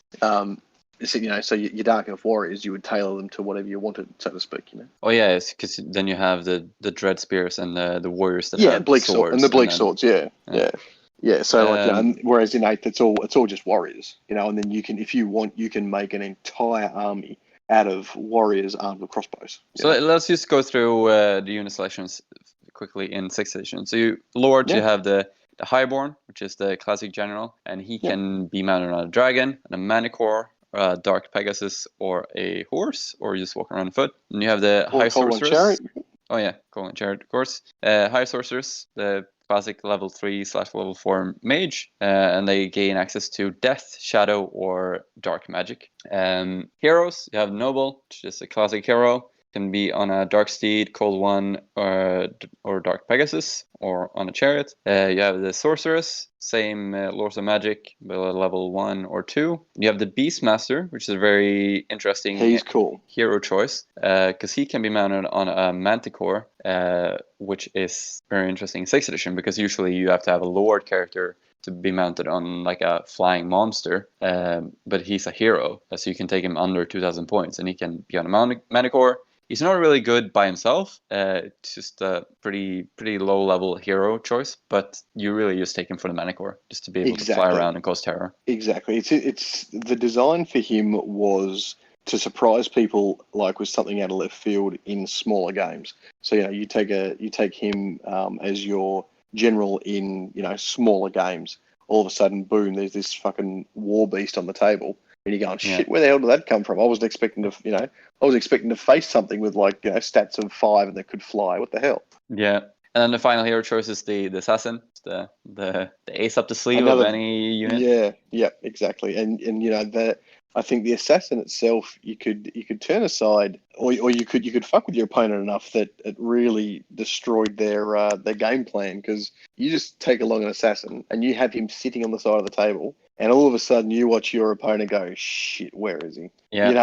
And he starts playing very defensively. Yeah, just like if they have a unit of knights on a flank, that you also have a unit of spearmen. Usually he would probably I'll just run through them. But now, should I do it? I mean, there might be an assassin there that will kill my unit. I don't know. Exactly. Using some nasty little tricks and like carve his way through my tin cans. Yeah, really fits the theme of just causing fear in your enemy through this kind of gameplay that you don't know where he is. The reason being was his special rule of hidden. So he had a special rule where you didn't have to reveal him until you wanted to, essentially. But if the unit did get wiped out before he was revealed, the opponent would get his victory points. Just get trampled down by the fleeing friendlies. Yeah, that's it. Okay, so the core choices in 6th is Dark Elf Warriors. So you can they start with spears. You can replace them with crossbows for 4 points per model, repeating crossbows. So yeah, these were 9 points at first, and then they got updated to 7 points. And then you got those lovely cutouts. You have to photocopy and then just scissor out and just glue into your book. That's it. Yeah. And it's very funny because they were. This is the only book that they did this with, that they made such a huge update. And so they released the army book, which has Malekith facing right. And then they released the second version with Malekith, like they mirrored the cover. So Malekith is facing left and it has a border. Yeah. And then they did a third printing, which looks identical to the second one, but it has the updated points costs. So it's a bit annoying. You don't really, you have to find out which book you're getting, if you're getting it now, if you get the updates or not. Even if they look the same, they might not have it. Yeah, exactly. And also threw up some confusion with because all of the other army books that had early releases without the border, that then got the border, and then you start thinking is there an update in the second one? I don't know. There is in the Dark Elves book. But anyway, the second core choice is Corsairs, the piratical raiders. They're really cool. They have kind of clothes like the White Lions in the Health book, that they get +1 armor against shooting, which is really nice to be able to close with enemies. So they have light armor, Sea Dragon cloaks. So they have a 4 up against shooting and 5 up in close combat, and they have 2 close combat weapons. So they're pretty killy. Oh yeah. They've always fulfilled that role. In 8th edition, they're even more killy, because they've got a heavy armor for 5+, and the Sea Dragon cloak just gives you a straight +2 to your armor save. So these guys are actually like 3+. So it's not just against shooting. Like these guys are like heavy infantry. You know? So would there be a reason to take bleak swords instead of corsairs in 8th?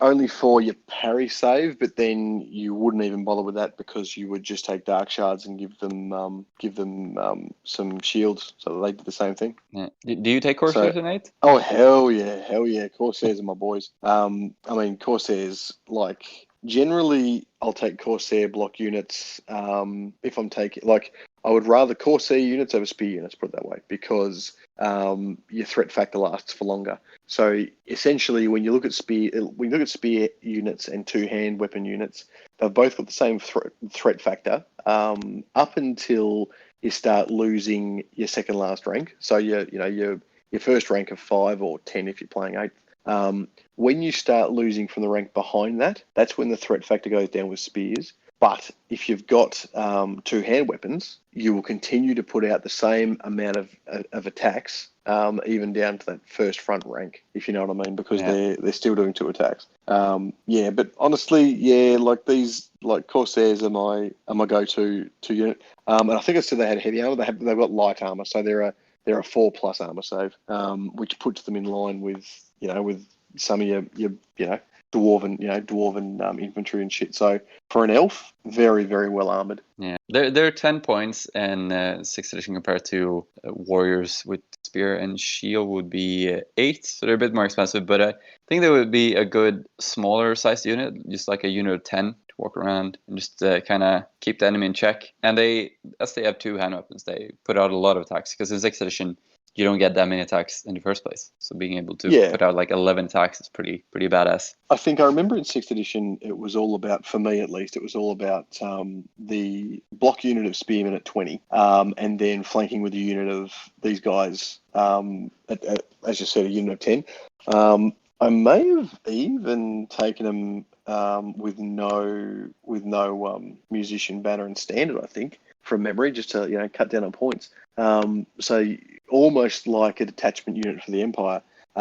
Keep your big block unit of spearmen there, go up and engage the enemy with the spears, and then once they're locked into combat, flank with your Corsairs, and then just chew through them as if they were more hardy, hard-wearing kind of. Very team fitting as well. Just have very much. Corsairs just sneaking around and backstabbing people. Very much like the pirates that they are. But they essentially fulfilled the same sort of role as Witch Elves for me back in 6th, except they could get up the field a lot easier and a lot safer. Witch Elves, having 0 fucking armor, were very much getting their asses handed to them by mass weapons fire. So usually I ran the Witch Elves and those big block units at 20 as well. Yeah. So the last core unit, which is such a great unit, the Dark Riders, which are basically like the High of Illyrian Reavers, but the difference being that their core is amazing. So they start out with light armor and spear, and they're 18 points, and then they can take repeater crossbows and full command, and they're fast cavalry. Oh yeah. So essentially these guys for me back in 6 were an auto include. The reason being was because they were light cavalry, you had 3 60-degree firing arcs. So you can't do that in 8th. In 8th, everything has to be shot to the front, right? But taking those repeater crossbows, if you are looking at these guys and you think about your sphere of influence, and I've talked about sphere of influence on our podcast, they've got a movement of 9, right? So a repeater crossbow will fire 24 inches. So you've essentially got a 36-inch range to where you can fire.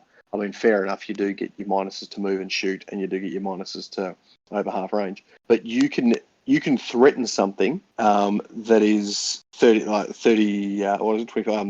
even away more. from You can march and fire in 6. Oh, there you go. Cavalry. So you have the whole table pretty much. Yeah, that you can threaten, that you can put pressure on. So for me, for my money, if you're going to take a Dark Elf force in 6th, Dark Riders are absolutely an auto include. Never ever leave home without them. Yeah, I don't like the word of auto include, but they definitely are, because they can be usable in every single kind of lift. list. If you want to do an infantry list, it's always good to have some light cavalry supporting somewhere. If you want to do a cavalry list in general, then they should be your mainstay core, because the heavy cavalry are special. And just any kind of list they will fit into. And they're so versatile as a unit. You can either just leave them with spears as a small War Machine Hunter unit. You can give them crossbows to just pepper your enemy, or you can make them into a bigger unit, like a unit of 10 with full command.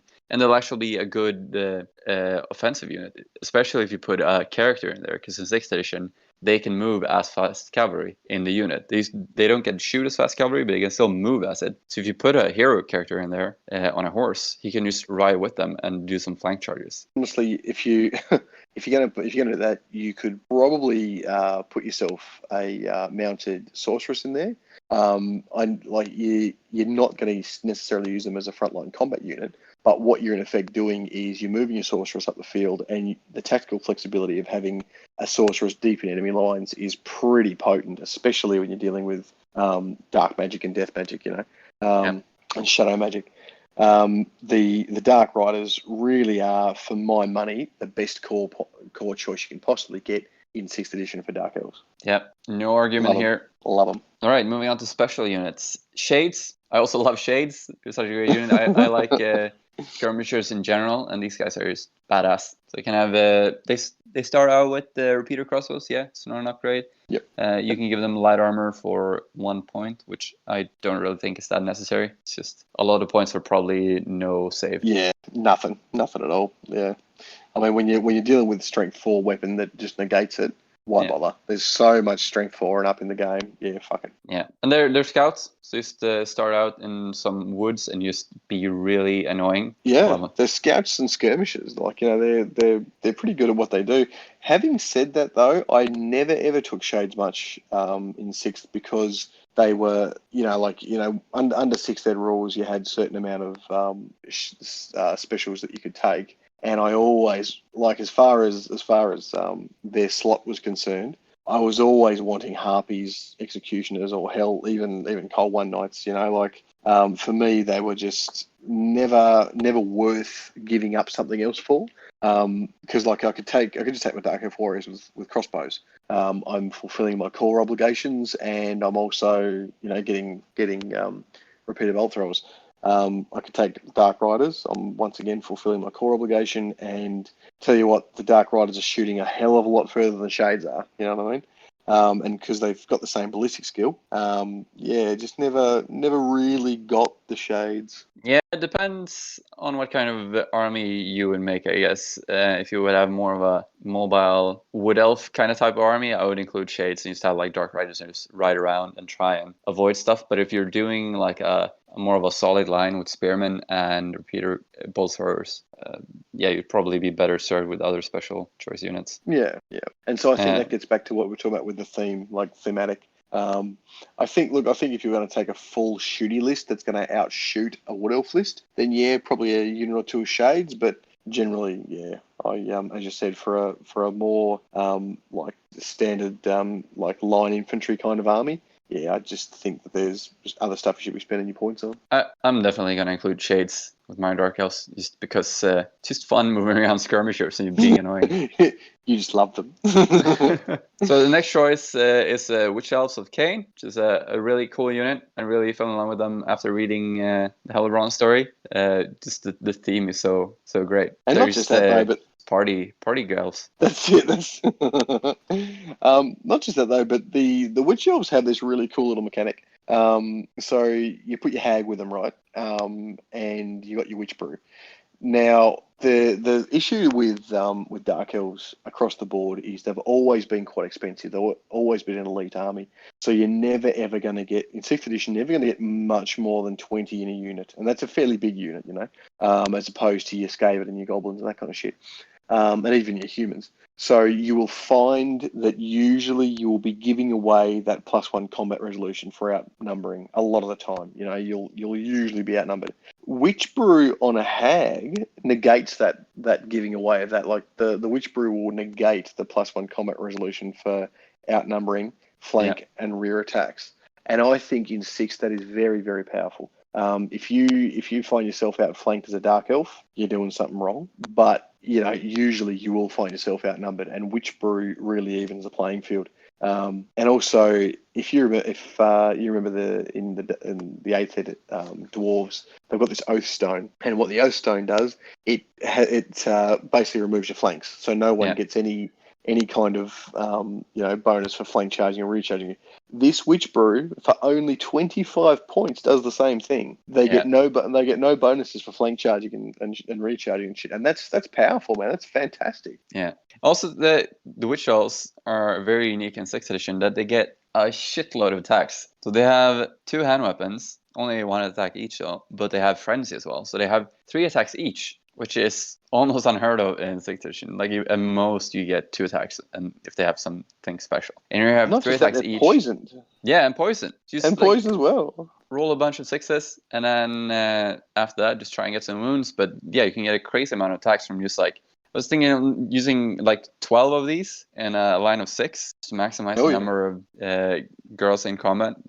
Then you get 19 attacks from that front rank, which is just insane. And you can see why during the 6th ed tournament scene, Dark Elves was so popular. It's because of things like this. Like, it was just so, and I think people talk about Dark Elves being a top tier army. They've been a top tier army for a long, long, long time because of shit like this. Yeah, it's always seemed like Dark Elves though that they're really good if you know how to use them, but if you don't, you'll just get smashed. I think what that is, it's once again because of things like this. Like, people who aren't interested in Dark Elves and don't want to know about Dark Elves, they won't, they're not looking into it. They're not getting into the rules and shit. But then all of a sudden, they'll cry foul when their general dies because this fucking assassin that wasn't there a minute ago just slit his throat. Like, what the hell's happened to that?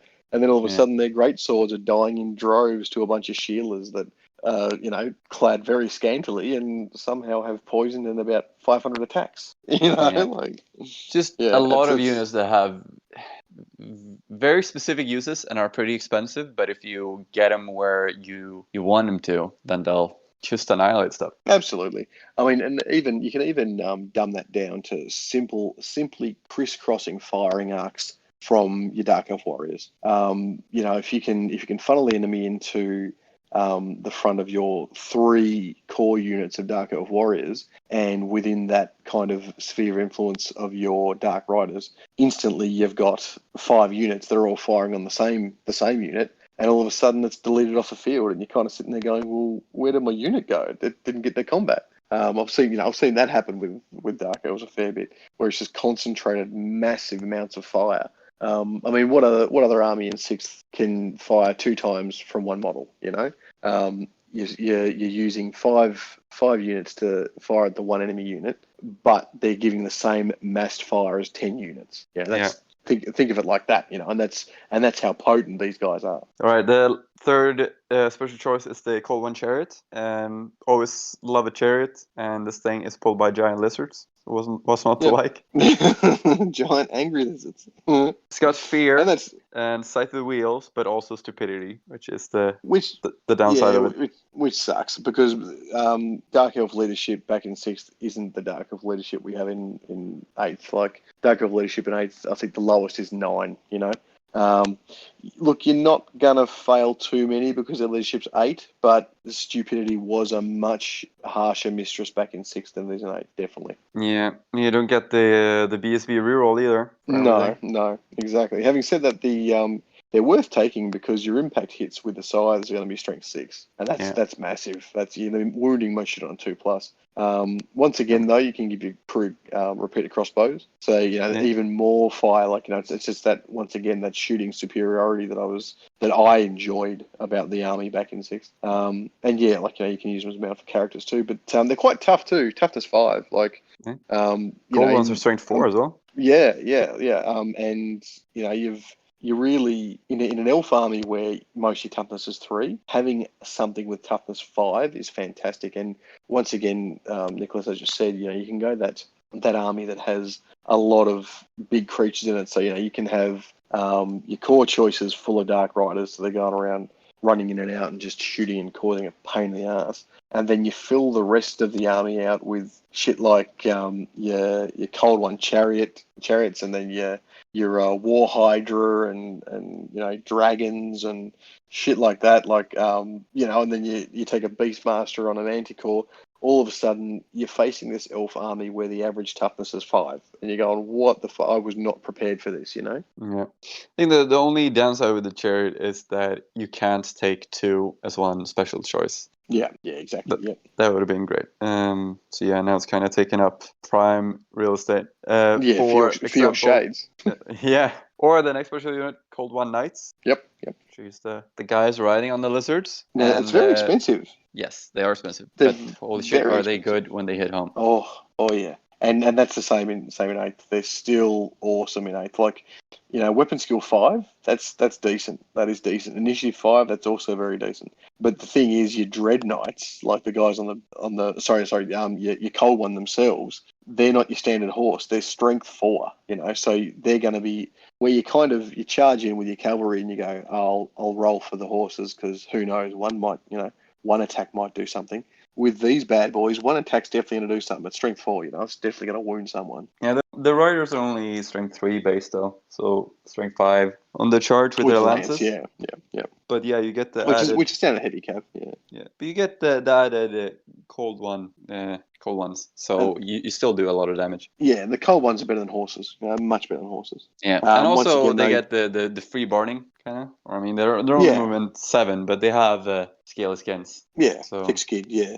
So you've got your heavy armor and shield for your 4+, mounted for 3+, and then your thick skin for your 2+ armor save. So they're heavy, heavy cav. And also very important in 6th is that they cause fear. Yes, much better than 6th fear is much better than 8th fear.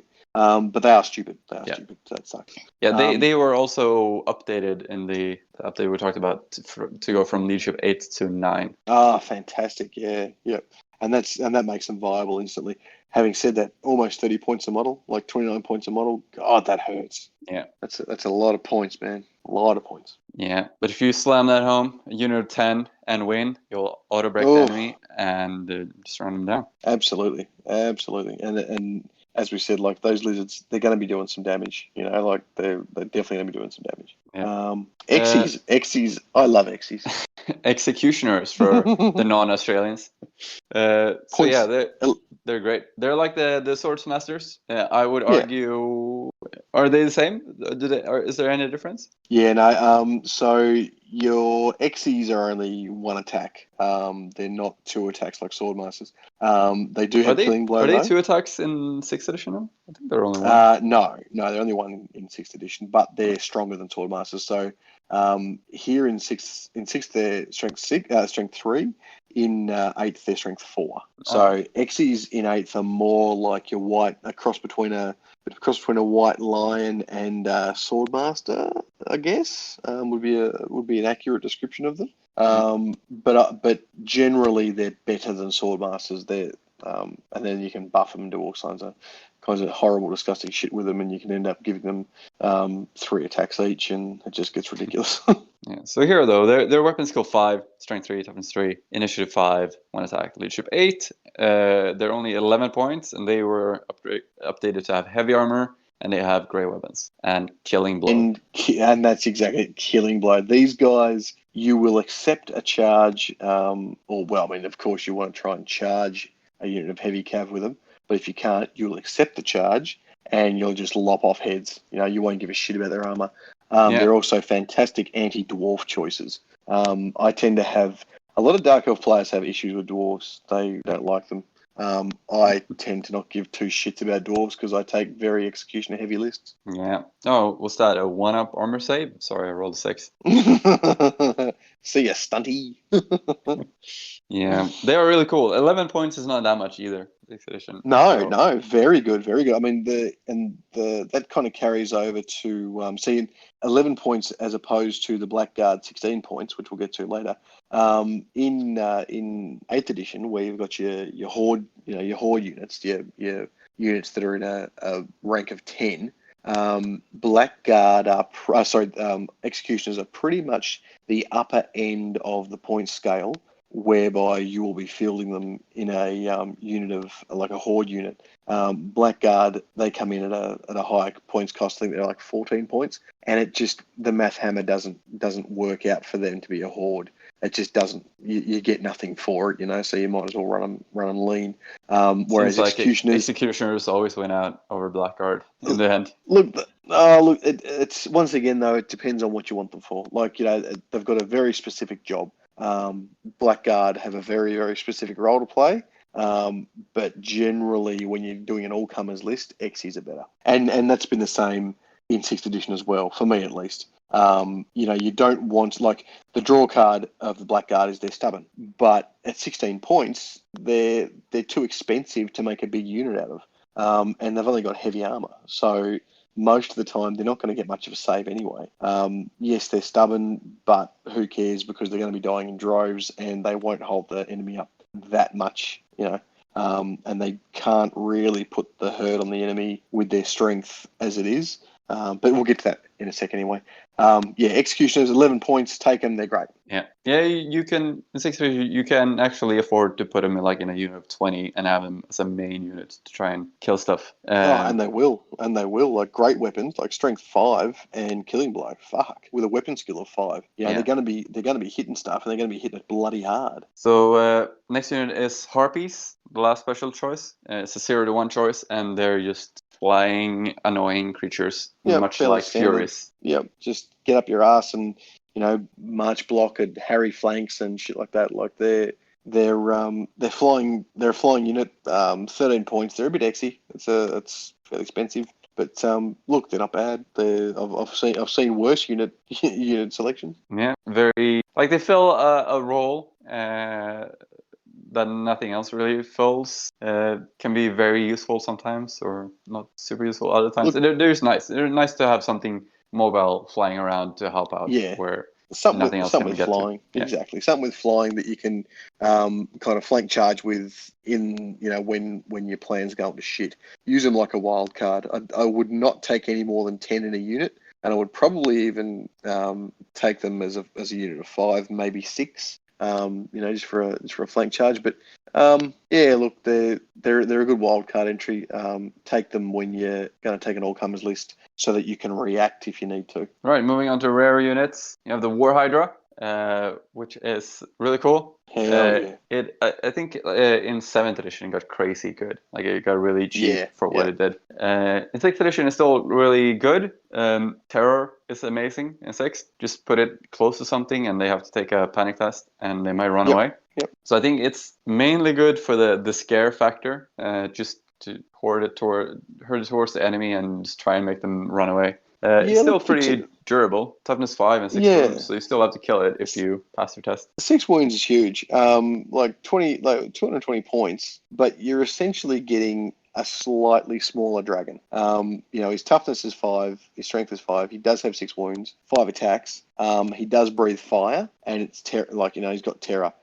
Scaly skin, you know, and you got your handlers as well. So look, like War Hydras have always been a thing for Dark Elves, and this particular War Hydra for 6th edition, he was a big scary beast, and he did a good job, you know. It's a very unique choice across the armies as well, because big monsters weren't a big thing as it was to become in 8th edition as well. Yeah, absolutely. And like, you know, you take 2 of these guys, and you know, you breathe fire on the same unit. That big old teardrop shape, you could pretty much, and you didn't have to cover the enemy either.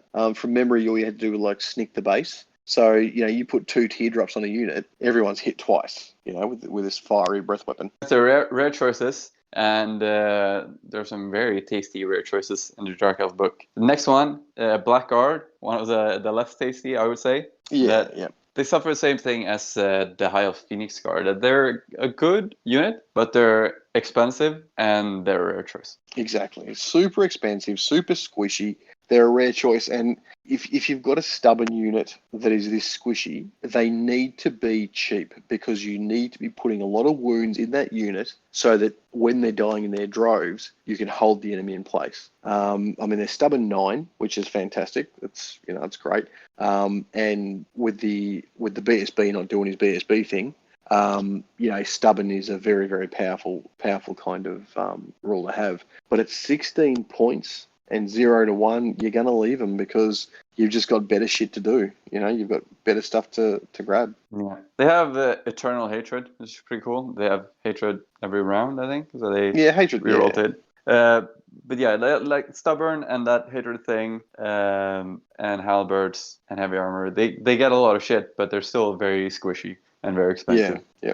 Because I think the thing is, Blackguard, people are going to be targeting them because they're going to be like, oh shit, it's the stubborn unit. They've got halberds, they've got hatred, and you're going to get shot to shit before you even get there. Yeah. I mean, strength 3 bows are going to take these guys out. There's just better shit that you can do with your points. They're just super. And if you put a magic standard on them for 75 points. By the time you're finished, if you're building a unit of 20, if you're going to try and make them a mainline unit, Jesus, you've got a lot of points in there, and they're going to be seen off pretty bloody easily. Yeah, it's almost 400 points. Yeah, which is just for one unit, it's just ridiculous. Especially when that unit isn't hardy and it's not going to have like the unit of executioners. Your threat factor with those guys in hand-to-hand combat is greater than the Blackguard. Because you're going to be doing a lot more damage a lot easier, and they're only 11 points a model. The Blackguard at 16 points, it just, forget it. So it is, as I said, this is kind of the same thing with Phoenix Guard, that you wouldn't take them because they're a rare choice and there are units that are special that kind of do the same thing for less. Exactly, or can do better for less even. Yeah, 100%, that's exactly right. And that's kind of what the curse of the Blackguard's been all along. Executioners have just done what they do, but better. In 8th edition, they do have 2 attacks straight out the box. They are stubborn, but at the end of the day, and they do have that eternal hatred. But at the end of the day, strength 4 with 2 attacks and stubborn. Because you've got to put points in. You've got to keep on. You've whatever your mathematics are for working out how much a unit points cost is. When you're putting all these special stacks on top, so for example, the stubborn and the hatred and the fact they got halberds, and you give them an extra attack, it's all inflating their points cost. And unfortunately, when you don't inflate that points cost with some kind of goal, then it really is useless. And I won't say Blackguard are useless, but the guys that are taking them, they've either got a very, very specific idea in mind for them, or they don't really understand the idea of latency and math hammer. Yeah. And because they're rare choices, especially in Dark Elves that have a lot of tasty rare choices. Next one is the Cauldron of Blood, which is a very cool thing. In 6th edition, it's a mobile thing, and you buff your Dark Elf units around. All the Witch Elves always have Frenzy if they're within 18 inches. And it causes terror as well. 18 inches is a fair way. It's a fair way. Like when you go... you decide to have like a 20-inch block, and as long as that back ranks within 18 inches, you get your frenzy. That's fantastic. Yeah, just put it in the middle, 12 inches in, and it'll cover like the entire center of the table. Exactly. So in 8th is different though. It's on a chariot. It kind of went like the opposite way of the Anvil of Doom. That went from being on wheels to being stationary. Yeah, exactly. And honestly, it just gets even more OP in 8th. It's giving all these, like, so for example, in 6th, your Cauldron will give all Witch Elves within 18 a 6+ ward save. That's the same in 8th, except it's any unit at all within 6 gets a 6+. Any unit within 6 inches gets 6+ ward save. The unit that is pushing it, they get a 5+ ward save. And then you can take another upgrade and basically give the unit a 4+ ward save. No. The unit gets a 5+, and then the Sheilas on it, so your Hag and the 2 Guardians on it get a 4+ ward save. So it's pretty decent. It's doing some pretty decent shit, as well as giving everyone, you can use a bounce spell and give someone close to your frenzy. And then you can actually have that frenzy stack, and that's how you make these big bloody executioner Death Stars. So you have the executioners pushing the the cauldron, getting a 5+ ward save, and then you have a hag or the cauldron itself giving them frenzy, so you're +1 to attack. And then you put Talaris in there as well, and he'll give the unit ultra frenzy, and they'll get +2 attack. So you've got great weapon. So you've got great weapon elves striking at 6 with always strike first, or striking at initiative, because they've got always strike first with a great weapon. So their initiative is 5, so they usually strike before most shit. With 3 attacks, and you put them in a horde so that they fight in 3 ranks. It's just disgusting. This is why the Older Lives prefer 6th edition. Oh, and they also reroll their 2 wounds of 1, and they've all got killing blow. So yeah. What the fuck did I get back to? Talaris talk. We're doing Talaris hour. Yeah, I've noticed. Yeah, I stumbled onto a discussion about the cauldron, and people were just like, "Oh, I'm so sick of the cauldron. It's just such a great thing in the Dark Elf and the army, and everyone just takes it, and it's lame." But we all know that Talaris himself is just a regular character that only have standard items from the regular list, right? Well, it's more that what he does for the unit. He buffs the unit. He basically gives the unit extreme frenzy, so to speak. Not in the proper game. Yes, well, in 7th ed, I think he gives them fear. Which, look, fear is a big deal. Like, he's still buffing and gorgeous, and he's a heroic killing blow as well. Yeah, in 6th he's 245 points with 2 wounds and a toughness 3. Yeah, but still badass, man. Yeah, heavy armor, wields the Executioner's Axe, which is the 80 points magic item, the most expensive one, and has an amulet that gives him a ward save. And just then attacking model suffers 1 wound if he passes the save. So he's badass. He's badass. Yeah. So it's quite cheap because it's 245 points, but has 150 points of 120 points of magic items, including that. Which is decent. Yeah. So, have you mentioned that the hag can take 25 points of upgrades from Temple of Cain for the Color of Blood? We didn't mention it, but we did mention. They can take the same as the unit champion for the Wish House. Yeah. Yeah. I think the hag, the thing that stood out for me for the hag back in 6th was the fact that she could take a witch brew, which let you or the enemy couldn't claim the +1 bonus for outnumbering flank and rear attacks or on high ground. And that was a very, very powerful thing. It was akin to the Dwarf Oathstone in 8th. You essentially removed your ranks, or removed your ranks as far as flanking was concerned, which is very powerful for 25 points. Yeah. I just want to mention that the Temple of Cain upgrades can also be taken by the assassin. I think we didn't mention that. Yes. Yes. Yeah. And if you, by any chance, happen to play with Hellebron, the special character that was available online, I think, you do get 25 points extra for assassins and hags in your army to spend if you do like a full theme list. I think they actually mention it here. Moving on to the last but not really last rare choice, the crown jewel of any elf army, the repeater bolt thrower. Hell yeah! Which I said in our high elf special that I think it's probably the best artillery piece, even as a dwarf player. Which I still stand behind. It is amazing. I agree, 100%. Just the ubiquitousness of it. Like, you've essentially got a cannon and an organ gun in one piece, Yeah, and I mean, it's a bolt thrower, so you have to roll to hit, but they're ability skill 4, so that is great. You can fire, is it 6 strength 5 bolts? 6, yep. Or 1 strength 6 bolt. Yeah. Thrower bolt. So your multiple shots have a range of 48, strength of 4. But the thing that I like about it is your armor saves a -2 penalty. Are they saying strength 4? The multiple bolts? Yeah. So multiple bolts have always only been strength 4. But the thing is, you've got a -2 penalty. So I think that's why you thought it was strength 5. But still, your range of 48, 6 shots, strength 4 with a -2 to your armor save. So any mid range infantry, so armor save of 5+, it's negated. But in any kind of heavy infantry with an armor save of 4+, you know, they're instantly relegated to the realms of light infantry with a 6+ armor save. You know, these bad boys, you can either hunt monsters with them using the big bolt, or you can hunt infantry with them. It's just so good. The Dark Elves don't need any other war machines because you can't improve on perfection. You know, your Reaper bolt thrower and your Eagle Claw for the high elves.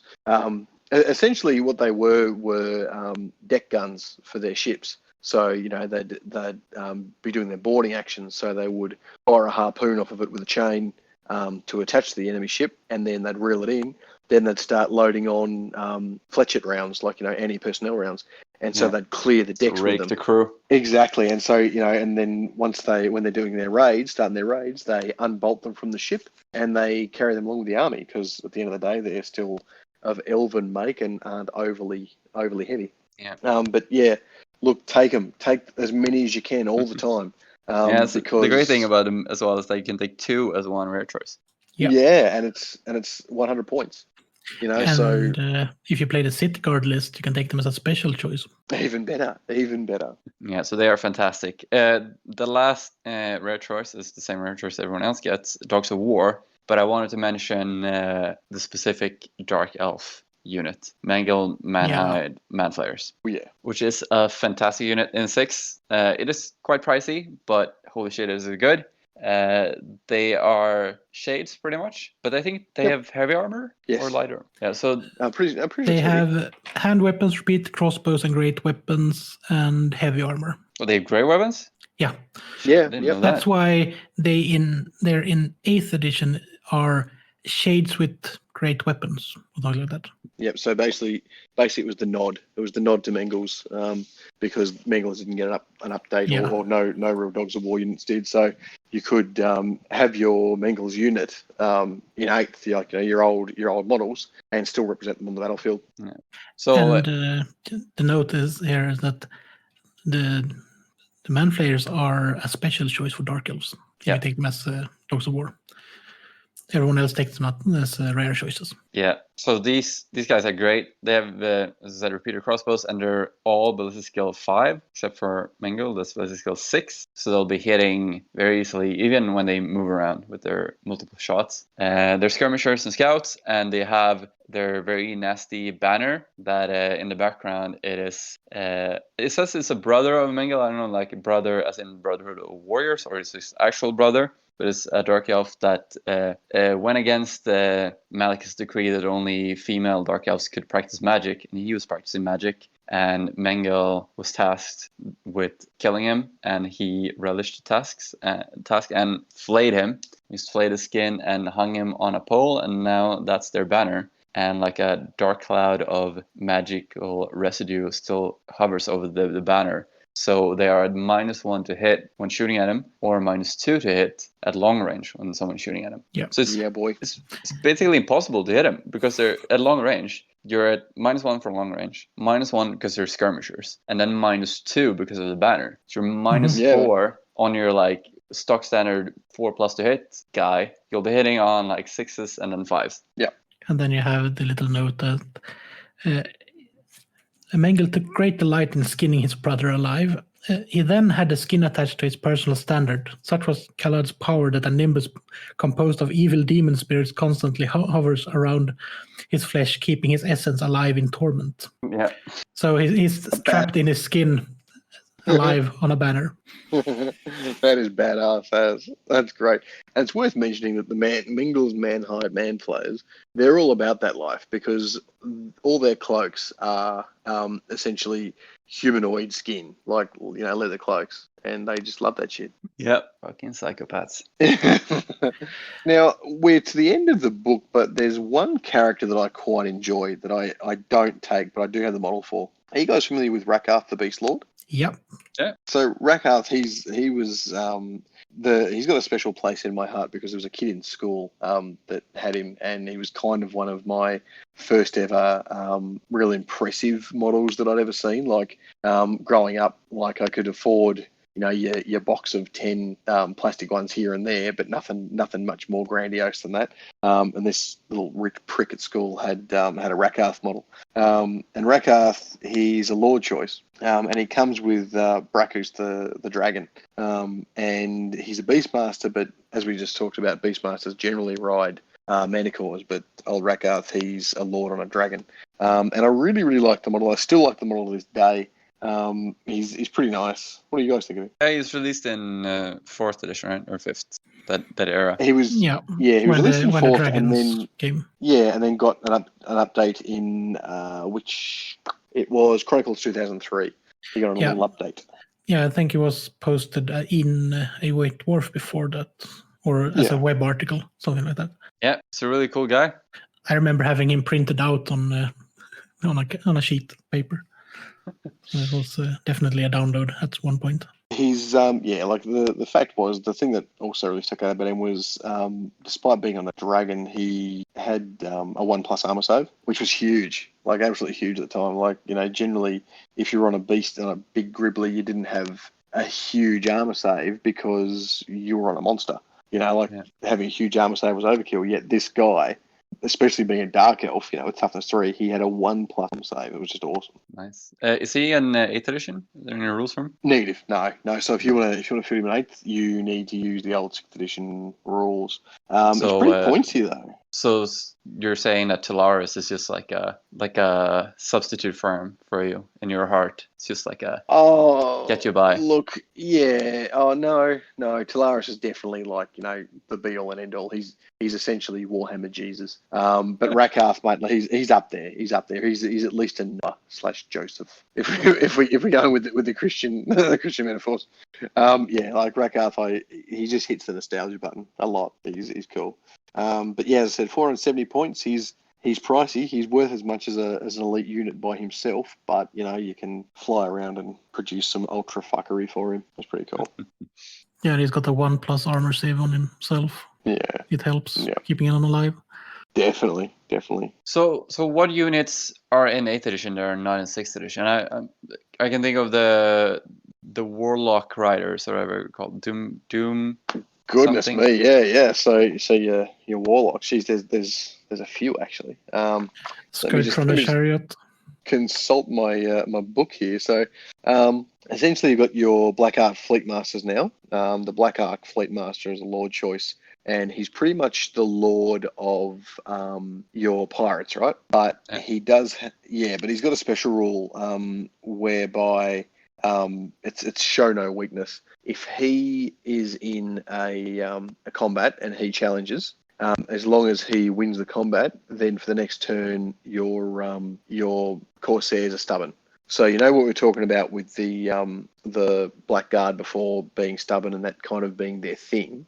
The problem is when you've got your Black Guard, they're 15 points a model, and that's fucking huge, as opposed to your Black Ark Corsairs, which are 9 points. And if you take your Lord with them, because he's no slouch in combat either. Like he is a fantastic in combat, and he comes with a Sea Dragon cloak as standard. So he's 155 point Lord choice with a Sea Dragon cloak. So he's already at a 4+ armor save. Then you can take magic items up to 50 points. So if you give him a heavy armor save, magic item with a 4+ ward save, he's 3+ armor save, a 4+ ward save, and you've only spent 50 points so far. But yeah, so take him, and you're pretty much always going to have a unit of stubborn Corsairs. And now at 9 points per Corsair, you can afford to have a very, very, very big stubborn unit. I rate them. They're a pretty fantastic Lord choice. High Beastmaster, they're basically your Beastmasters from 6th, but now they've called High. They can be mounted in a Scourge on a Chariot, which is one of the new units that Chris just talked about. Or once again, he can be on his big old Manticore. As far as the heroes go, new ones are Loki, Kor, and Talaris, and Shadowblade. So they're your new ones. Shadowblade got a book release at that point. It was just a download or Chronicle version in 6th. he's a canine assassin. So like, yeah, you're basically a special version of canine assassin. But he's awesome. I think he's got one of the highest initiatives in the entire game. He's initiative 10. Yep. And his weapon skill 10. So yep. yeah. In 6th, his weapon skill, ballistic skill 10, initiative 10, leadership 10, and pretty much have all of the rules for all of the poisons and special effects that the Petal of Cain can give him. Yeah. So there's some bullshit stuff you can do with poisons, even 6th edition. That you can. Like you can end up. There's a poison that isn't. Yeah. Is there a poison that knocks out your enemy's stats all down to 1 except movement? Back in 6? Black Lotus. For every wound a model suffers from a weapon poison with Black Lotus after saves, etc., they also lose 1 point from all the other characteristics except movement. This lasts for the rest of the battle. How good's that? So you put 2 wounds on them and they're -2 to all their stats. Yeah, but then you have. Shadowblade got the Potion of Strength. Do you have that in 8th as well? I'm not sure. But Shadowblade may drink at the start of any turn and it lasts until the start of the next player's turn. While it has an effect, the potion gives Shadowblade +3 strength. And it's base strength 4. Potion of Diabolic Strength. Yeah. Yeah. So it's strength 7 for a turn. Yeah, and he's there to kill the enemy general. That's what he does. Yeah. Or your enemy super mage. Like he's. And he does it in spades. Like, he's still only toughness 3, but fuck, he's going to be striking before the enemy, all the time. And if you kill him, any model fully under a large blast marker is automatically hit. And then the model is hit by the exploding heart of woe takes a strength 3 hit. So it's also an AoE if he dies. Yeah, so essentially what he does, he's got a grenade hanging around his neck. And when he takes his last and final wound, he'll pull the pin and then she'll go boom. Yeah, it's pretty nasty. Touch of Death, Hand of Cain, and Cry of War, and Dance of Doom are the skills he has.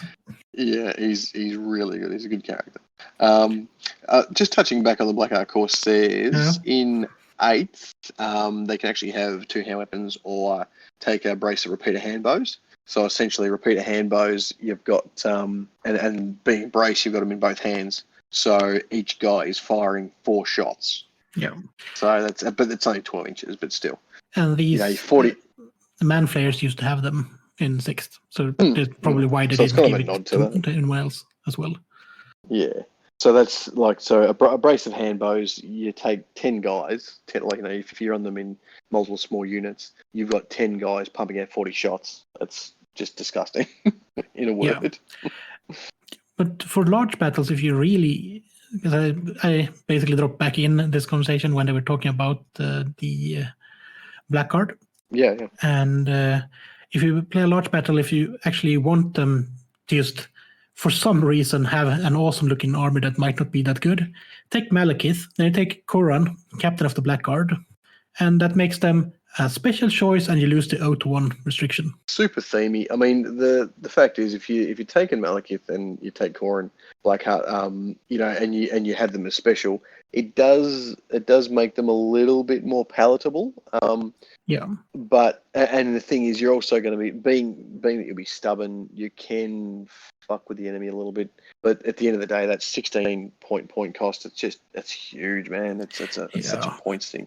But if you were to bring both Koran and Malekith, you're probably playing a scenario just for fun and nothing else as well. Yeah, exactly. That's exactly right.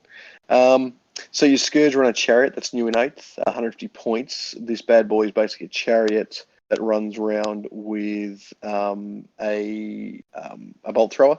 That's a Ravager Harpoon, but the Ravager Harpoon has certain special abilities. So, for example, it's D3 wounds rather than your standard D6. But if it wounds a monster, then they can they move? I think it fucks with their movement. They can't move as fast next turn. They've got a great big harpoon sticking out of them, and it's stopping their movement, because these guys in the fluff are basically the guys that go around hunting the big creatures. There is a winch modeled on the harpoon, so there's a proper harpoon and not a bolt thrower, I think, on the model itself. And, these kind of smaller bolt throwers are also used by the Loden Skycutter, except they're not Yes. harpoons, they're just bolt throwers. Yeah. So they're slightly smaller than the other one. I'm just trying to. I can't find the entry. I wanted to check that that movement stat, but basically what they do is they hobble the enemy monster, and you're wounding them in one turn, and then you're stopping their movement in the next turn, and it's pretty good. Like it can really stuff with a person's day if their Hydra doesn't make it to where they need it on time, or if you're fighting lizards and you're hobbling a stegodon or something like that, it can really piss people off. Doomfire Warlocks, I think they're the next new one. Doomfire Warlocks are essentially a light cavalry unit. They're pretty expensive, except they've got they can cast like a level 2 caster, and then for each rank after the first, they get +1 of their rank up until they're basically casting like a level 4 caster, which is pretty cool. As far as line of sight goes, and as far as which one's casting, you just select one of the models in the front rank and say, okay, so any magic missiles or anything's coming from this particular guy here, and then you roll to cast your magic from there. And yeah, any kind of misfire, any kind of like double sixes, double ones, double sixes, whatever it is, any kind of miscast result, you just take wounds instead of getting sucked into the warp or any kind of nasty shit like that. But they're definitely a cool army to take, definitely a cool unit to take, in that it gives you a lot of tactical flexibility, being that they're fast cav, but also spellcasters. I'm trying to find, I can't find the unit entry, but trying to find their magic. I think it's Doombolt, I think is one, so they've got a That's what the spell is called in Total War, I think. So probably. Oh, yeah, that's right. Yeah. So basically got a magic missile and a debuff spell. But they're pretty decent. And then they're no slasher hand-to-hand combat either, because they're kind of like witch elves in that they've got a lot of attacks. Yeah, they're pretty cool. And then I think the only other one that's fairly new is your Charybdis. And isn't there an alternate version of the witch elves as well? That's right. Yes. The sisters. The sister slaughter. So, yeah. Your Charybdis is basically like your and there's also a Medusa as well. Jesus, there's heaps of new shit in here I didn't think of. So your Charybdis is like your War Hydra. It's the same kit. Similar stats, except your Charybdis is doing D3 wounds when you're in combat with it, but it doesn't have a breath weapon. And it doesn't have the regenerate special rule. It's got skin poison attacks. Essentially, you're going to be sending your Charybdis up against your other enemy large creatures, whereas your War Hydra's for taking out rank and file. Another new one is your Blood Rack Medusa. So she is your she's monstrous infantry, and your unit size is 1+, so you can make a unit of, like, you can buy 3 of them and then crew them together as one unit if you want. So she has got all the same shit that your Dark Elves have, like always strike first, murderous prowess, all that shit. She does have a Blood Rack Stare, so she can turn you to stone. It's essentially a very short shooting attack. And avert your gaze. What model is this? I can't really. This is the Medusa, the Blood Rack Medusa. She's got one boobie hanging out, and she's got like. That comes with the Color of Blood kit, right? Correct. Yeah. So you can't go out and just buy a Medusa by herself. It's an alternate for the Cauldron of Blood. But no, she's cool, man. She's pretty cool. And she's got frenzy, and she's no slouch in hand-to-hand combat. I don't run her as often as I run the standard Cauldron, because just the Cauldron buffs are just way too good to kind of pass up. But she's pretty cool. She's not too bad. Is that a question about the Doom? Doomfire Warlocks, yeah. Doomfire Warlock, yeah. It's a very interesting concept with like a unit casting spells. Is there another unit that can do this in any version of Warhammer? Yeah, so the Sisters of the Thorn, which are a new unit for Wood Elves, they pretty much do exactly the same thing, except what they're doing, they're casting what is it? They're casting Shield of Thorns, which basically gives you a buff where anyone that hits you gets a strength 4 hit back, or it might be a strength 5 hit back. And there's another one they cast too, and I think it's Curse of Anra here, where you can't move or something. Okay, it's very late at night, and I've had a lot to drink. So, but yeah, no, look, the unit that is also the spellcaster, pretty potent 8th edition thing to take. And most tournament gamers you will find not leaving home without either of those 2 units. A fast attack choice that is also a caster. Fucking brilliant. The only thing I can think of in 6th edition they can do similar things. The horrors. They just cast a bounce spell, I think. Yeah. Oh, here we go. So your Curse Coven. So this is the Doomfire Walks. So unit of Doomfire Walks considered to be a level 2 wizard that knows the spells Soul Blight and Doombolt. This doesn't stop other wizards from knowing those spells. The unit receives an additional +1 to cast for each rank of 5 or more models in the unit after the first, to a maximum of +3. So if you guys have a unit of 20, which is huge, but you basically cast like a level 4 wizard, each time the unit casts a spell, you must nominate a Master of Warlocks or the Doomfire Warlock as the caster, or a Doomfire Warlock as the caster for the purpose of line of sight, range, etc. In the event of a Doomfire Warlock unit rolls a miscast, do not roll on the miscast table. Instead, it suffers D3 wounds with no armor saves allowed. If the unit's targeted by a rule that affects a wizard, your opponent must choose one Master of Warlocks or the Doomfire or a Doomfire Warlock for the target.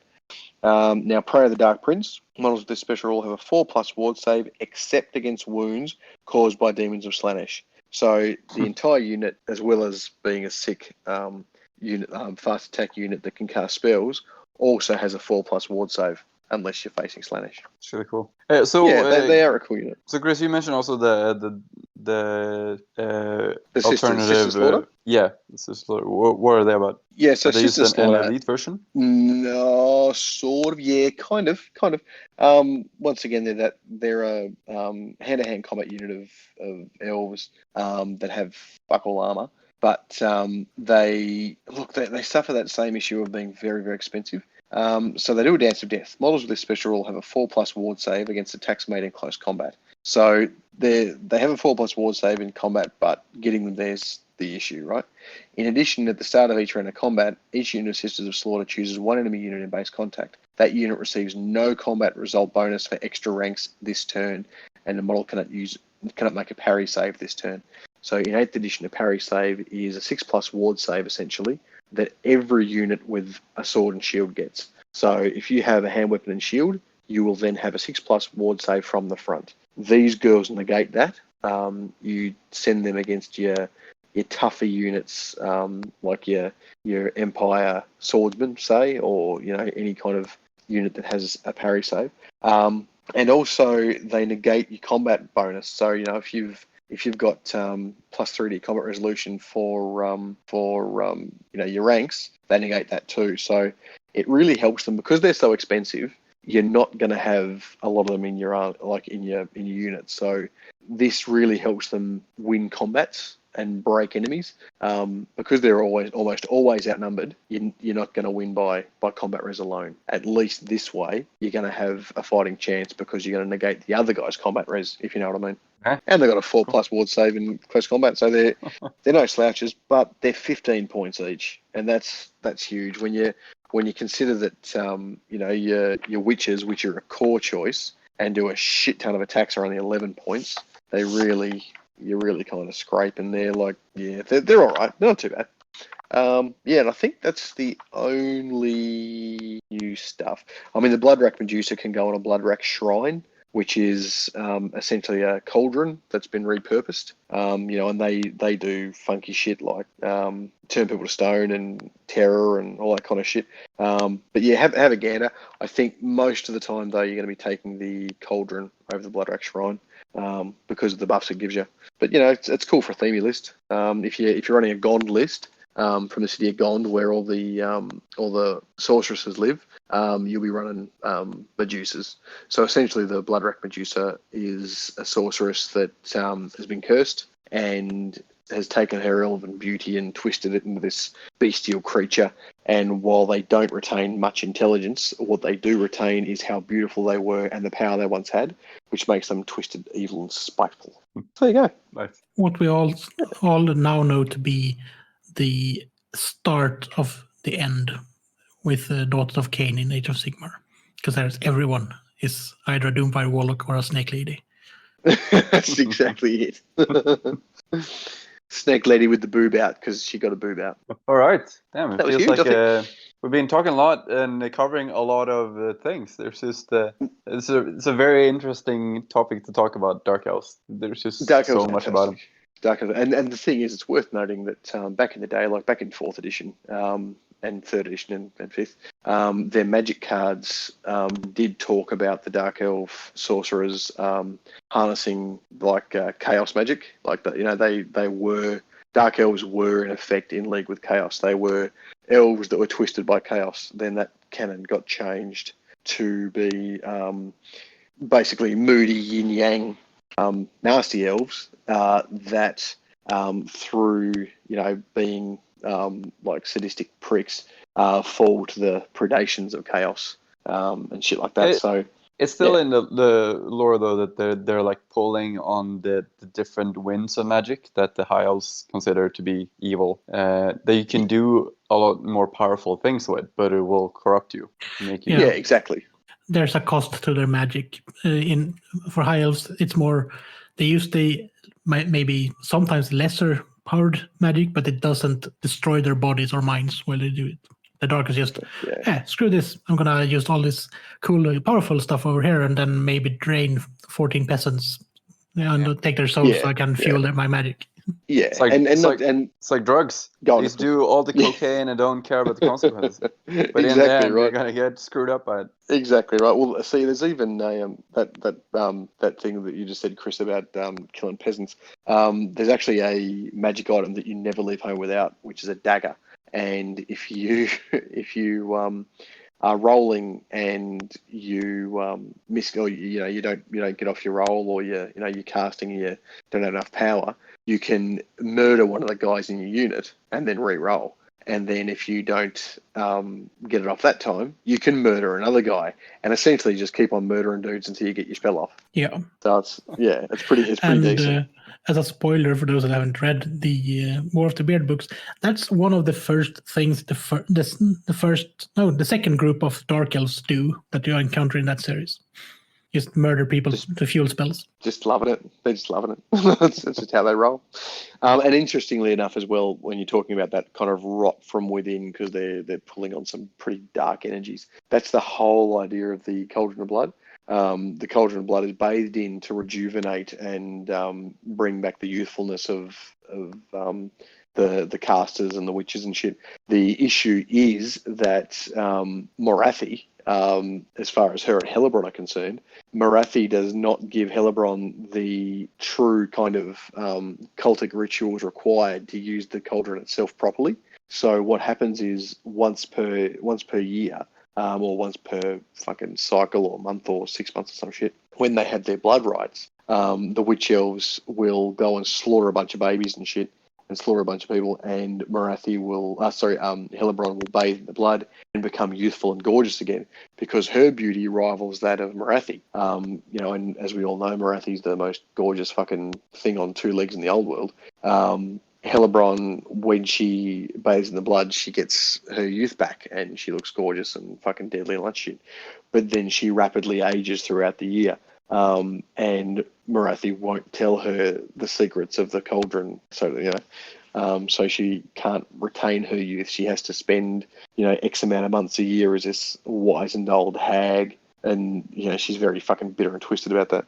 Having said that, I am fucking Hellebrand all day, every day. I love Hellebrand. Yeah, she's really badass in the short story as well. And not just that though, she's fucking badass in the tabletop. Like, she is a character killer. She's got up to 10 strength, 10 attacks that re-roll to hits, re-roll to wound. That cause, I think they might even cause D3 wounds each. Like, it's just fucking stupid, Yeah, hashtag 8th edition.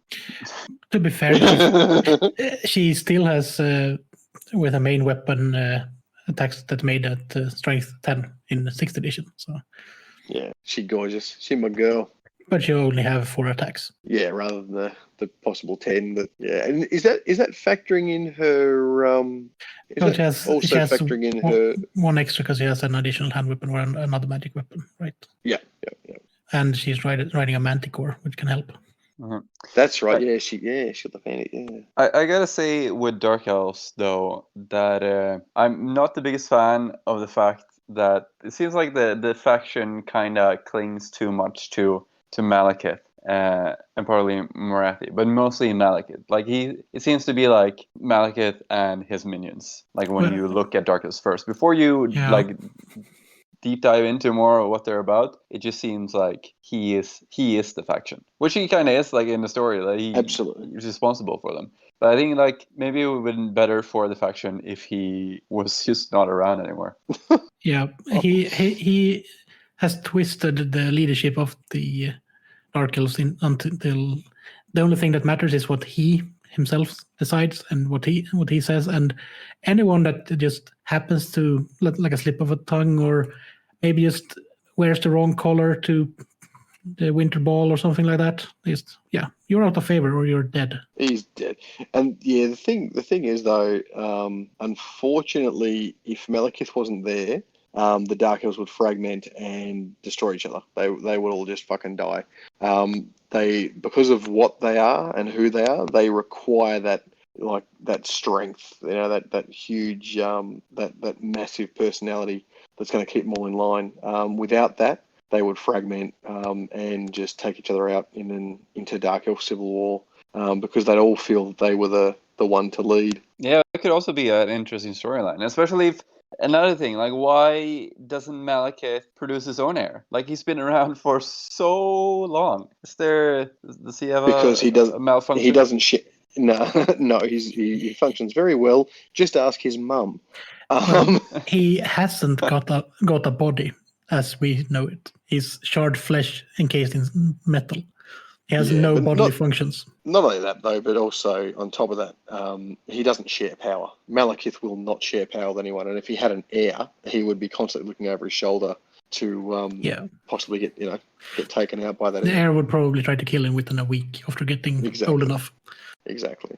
I think it would be would be a cool storyline though if he died and then someone claimed to be his heir or something, and then their power struggle would break out in If Malekith dies, his mother will take over power within 20 seconds, and no one will be able to survive that. And I think if Malekith had an heir, she would use that heir against him to take him out and then take over. And it'll be that very much. Yeah. Maybe that's the reason why they still have him, though, because no one really likes Malekith. So even the Dark Elf players don't like him. Man, I love him. And at the end of the day, you got to have a bad guy. You've got to have a bad guy, and he fits that bill. I'm just the only thing I don't like with Malekith is that they didn't give him a new model in the end times. That's the only thing I don't like with Malekith, really. Look, they didn't, but also by the same token, you've got a model in a plastic kit. Yeah, but it's not the same. It's not the same. Yeah, I know what you mean. It's also, definitely the same. Those plastic dragons aren't the best. Look, they're good to work on. They're good because, you're not trying to fucking saw through a good half inch of metal. But yeah, no, I know what you mean. I totally know what you mean. They're not as bad as the high elf ones because they're just too big on the table. Yeah. Let's just touch on the end time story though, because then Malekith does become the Phoenix King and unites all the elves, and then it doesn't really matter. He's king for a little while before the entire world explodes. Yes, the Eternity King, and then basically what happens is in the end times, Malekith gets crowned Eternity King, as in King of all elves. And then the story ends and everyone lives happily ever after. Yeah, pretty much how it goes. I don't get it though. Like the elves on Ultuan has been fighting him for like thousands of years. They all just suddenly like, yeah, well, I guess he'll be king. I mean, no. Essentially, what happened was it was found that the curse of Assyrian, the lines of elven kings and the degradation of the Elven Empire and how the elves went from being a superpower to nothing is basically that Assyrian did want Malekith to be the Phoenix King all along. If he'd stayed in the flames for a millisecond more, he would have emerged as the Phoenix King. Yep. And the problem was the Elven Mage Council were stacking the numbers in their side, what they would do, they would use their magic power to keep safe the person that they wanted to be Phoenix King while they were in the flames. So they would shield them from the flames, and they would come out as the supposed Phoenix King. Yeah. So this pissed Assyrian off, because he's like, well, fuck you, you guys are doing that little political thing you cunts like to do, and I dropped the E-bomb. He's like, you're doing that little political machinations thing that you like to do, and it's pissed me right off, and that's why he's cursed the entire elven race. If we go right back, then That's just, and the worst part is that all of this sounds like, we thought about doing this in like a lunch meeting, and it sounded really good over a couple of liters of gin or something. and because I run on a couple of liters of rum, I think it's a good idea. But in the Tyrion and Teclis books, they end at the Battle of Finnwell Plain when Teclis beats Malekith in a magic duel, and that is because Teclis knows that he is too young to beat Malekith, because Malekith has like 3,000 to 5,000 years of experience over him at that point. But he notices that the flames of Assyrian are still in him already at that point. Yeah. And that is why he can shape a spell that works directly against them, and they are basically everything that holds Malekith together. Good old Kindle flame. Yep. So he basically kindles the flame of Assyrian again, and Malekith goes back through all that fucking pain and burning and all that shit. So it was a sneaky little fucker. Yeah, but it wasn't a good end anyway. There was they missed the entire redemption arc of Malekith, so to speak. Absolutely, and the thing is, it's funny. Like when we're talking about the end times, Snorri, the White Dwarf, like he comes back at the end times, and a lot of dwarf players had a massive issue with this. Personally, I didn't. I mean, I'm not a dwarf player, but touching on that redemption of Malekith, that so could have happened, and they really could have done something with it. Snorri, the White Dwarf, forgives him for the War of the Beard. He forgives him for all the oaths broken. Like, and this is massive. This is a huge fucking thing. Like, dwarves, especially because Snorri is the very embodiment of dwarves themselves. Like the White Dwarf is the embodiment of a fucking grudge. And the fact that he forgives Malekith and they're still friends. Like because in the canon, these guys are best friends. Like, they were good friends, like back in the day. A lot of dwarf players fucking hated that. They're like, nut fucking, all grudges must be stricken from the book. Fucking rah rah rah rah rah. And a lot of Dark Elf players, like, they were put off by that. I mean, that bloke that burned his army, I'm pretty sure he said something on the lines of he hated the Malekith character arc and what they did to him. But personally, I don't know, maybe because I'm sappy, maybe because I'm a big softy at heart, I really like the fact that this friendship could span 5,000 years and across death. Like, I was down with that. I was digging that. Yeah, I haven't actually read the books myself, so I can't really make an educated opinion of it. Just hearing it just seems odd that they would embrace Malekith so fast, because I mean they had to wrap up the entire universe, and it is like a good thing to work up to in the end, but it just seems very sudden. Yeah. Well, at the end of the day, it's basically a case of he isn't the hero we want; he's the hero we have at the time. That's what it is. Like at the end of the day, he had the military might to save Ulth-1. He had the military might to fend off. Well, they thought he fucking did until the fucking thing sunk. He was there. He wanted the land, and that was basically a case of, okay, well, look, fucking take over for now, but by God, when all this shit's over, we're going to overthrow you, you tyrannical prick. Well, right. That's where it went against all of the established lore, basically. That's the problem. Yeah. But Niklas, you were saying all right. Yeah, I was gonna say all right. I think we've covered most of it. Covered a lot. Yeah, we've covered about 5,000 years or more. Yeah, I'm glad we had you on, Rene.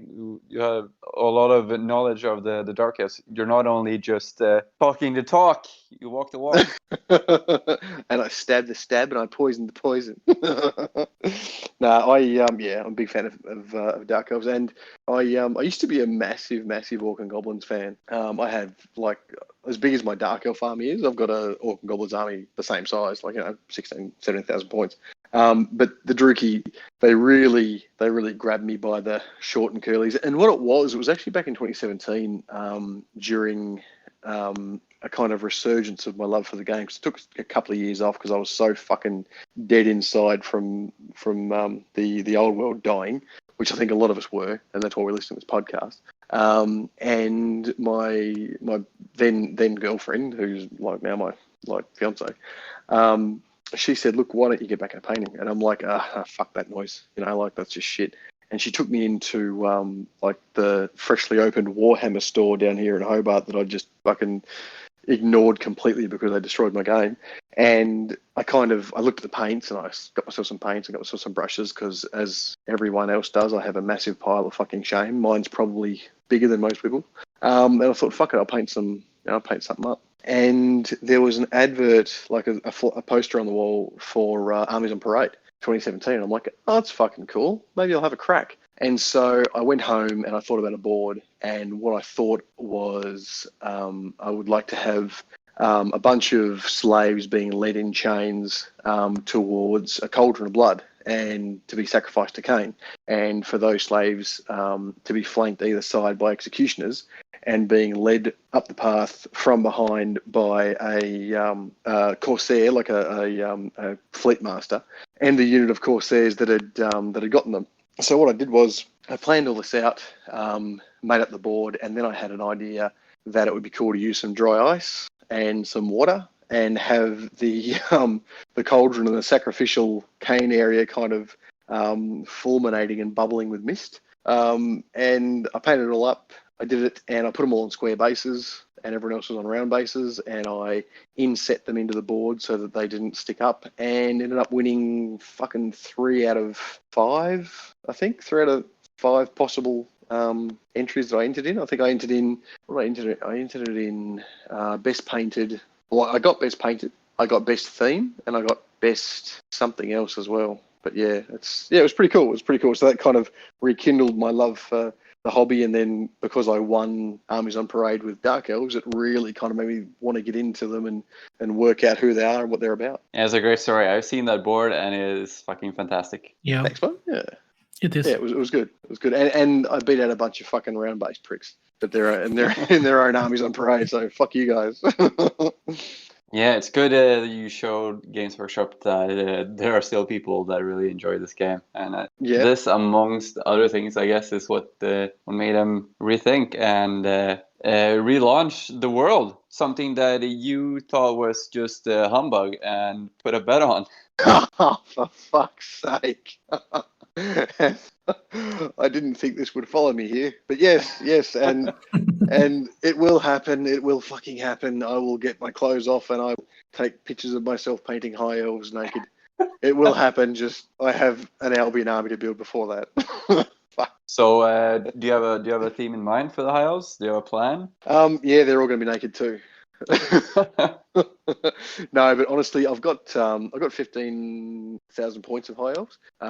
So the general feel for the high elves, like it wasn't going to be based around any particular kingdom or anything. It was just going to be, Imric, Eltharion, fucking like Teclis and Corhill and all those guys. Basically, it's going to be a massive Phoenix King host.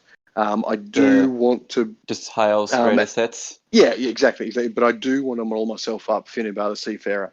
I want to model him up with his big fucking winged brown helmet fucking thing, and have him on a flying chariot at the front of the army. But I want to make it really extravagant, like this guy is the king, With that many points, you could probably make, as they're usually made up, or maybe have this little force from Calador, then you have the forces from Ivres under Eltharion, and then you have Swords Masters that are properly painted as a Hoeth army, and they will still match up quite nice if you put them all together, even though they are painted from different kingdoms.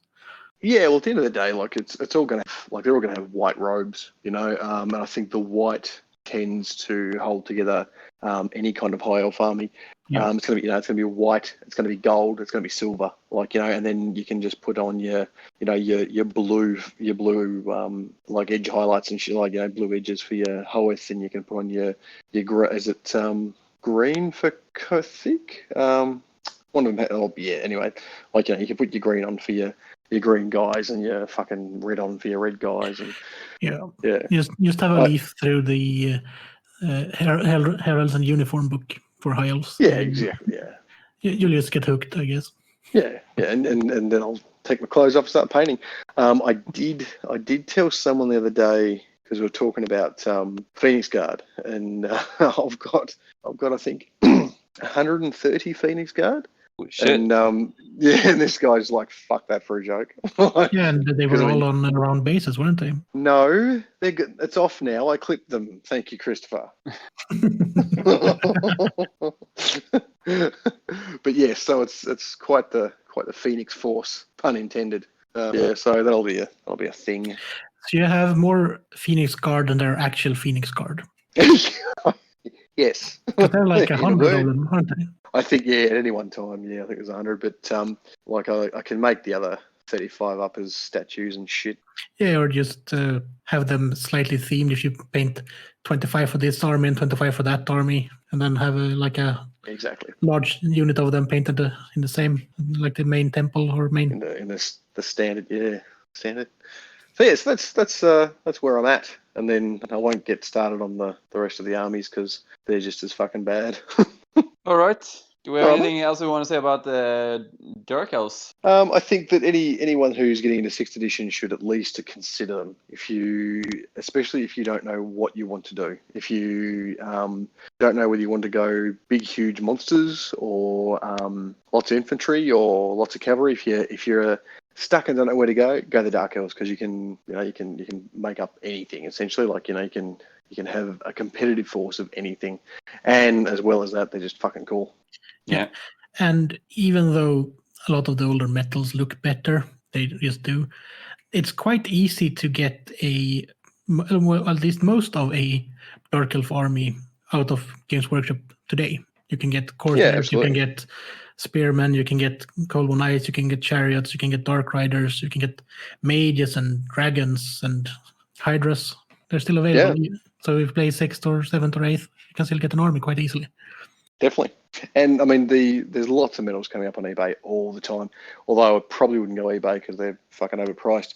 But on the Facebook trade groups, shitloads, man. Like they're always coming up. And because I'm kind of known as the Dark Elf guy, I am getting tagged in fucking everything. Like I wake up and there's on average at least 2 tags a day. Usually doubling up, but at the end of the day, they're everywhere. They're everywhere. So if you want to get into it, if you want to have a crack, just build up a little 2,500 point army. And back in the 6th, that's like what, 3 models? They'll be easy to paint. Depends on if you're just going by warriors. They're 7 points each, so they're quite a lot for 2,500 points. So but they're easily available, and as you said, you can buy them secondhand, you can buy them new, and it's a good army to get into because they're one of the ones that still have a lot of kits in production. Yeah, Empire and High Elves and Wood Elves, most of those kits have dropped. Yeah, and as Rene said now, and we said earlier, they're so diverse. So even if you start in one direction, you can easily branch out and do different things with them. Yeah, you just look at their styles. Oh wait. Yeah, absolutely. Yeah, but let's round this off because we could probably just keep talking forever, and it would make no sense at the end. So. I think I think I've done fantastically to stay. I mean, I know I've rambled a little bit here and there, but you know what? I'm 3/4 of the way through a bottle of rum, and I think I've done a freaking good job to not be slurring. If I was on my own podcast, man, I'd have derailed it by now. But because I'm on my best behavior, because I'm with you guys, I'm proud of myself. You're just gonna wait to see the edited version, which is 4 minutes long later on. I have no doubt. I have no doubt in my mind at all. We did put that warning in the beginning that we're an Australian guy on, so Exactly. people should know.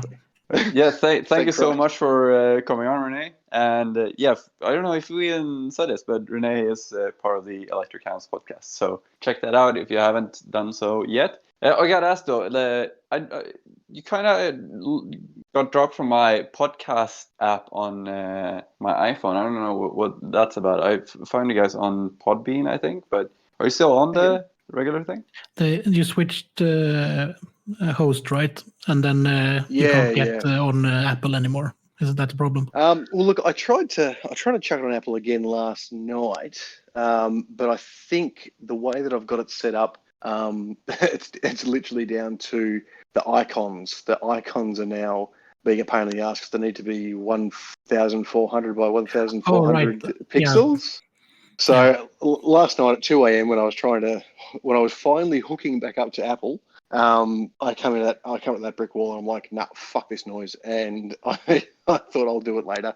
So hopefully this weekend we'll be back on Apple Play podcasts. Yeah, and while you're at it, add it to maybe Stitcher and Google Podcasts as well. So then yes. Because then you just will be able to be on most of the podcast.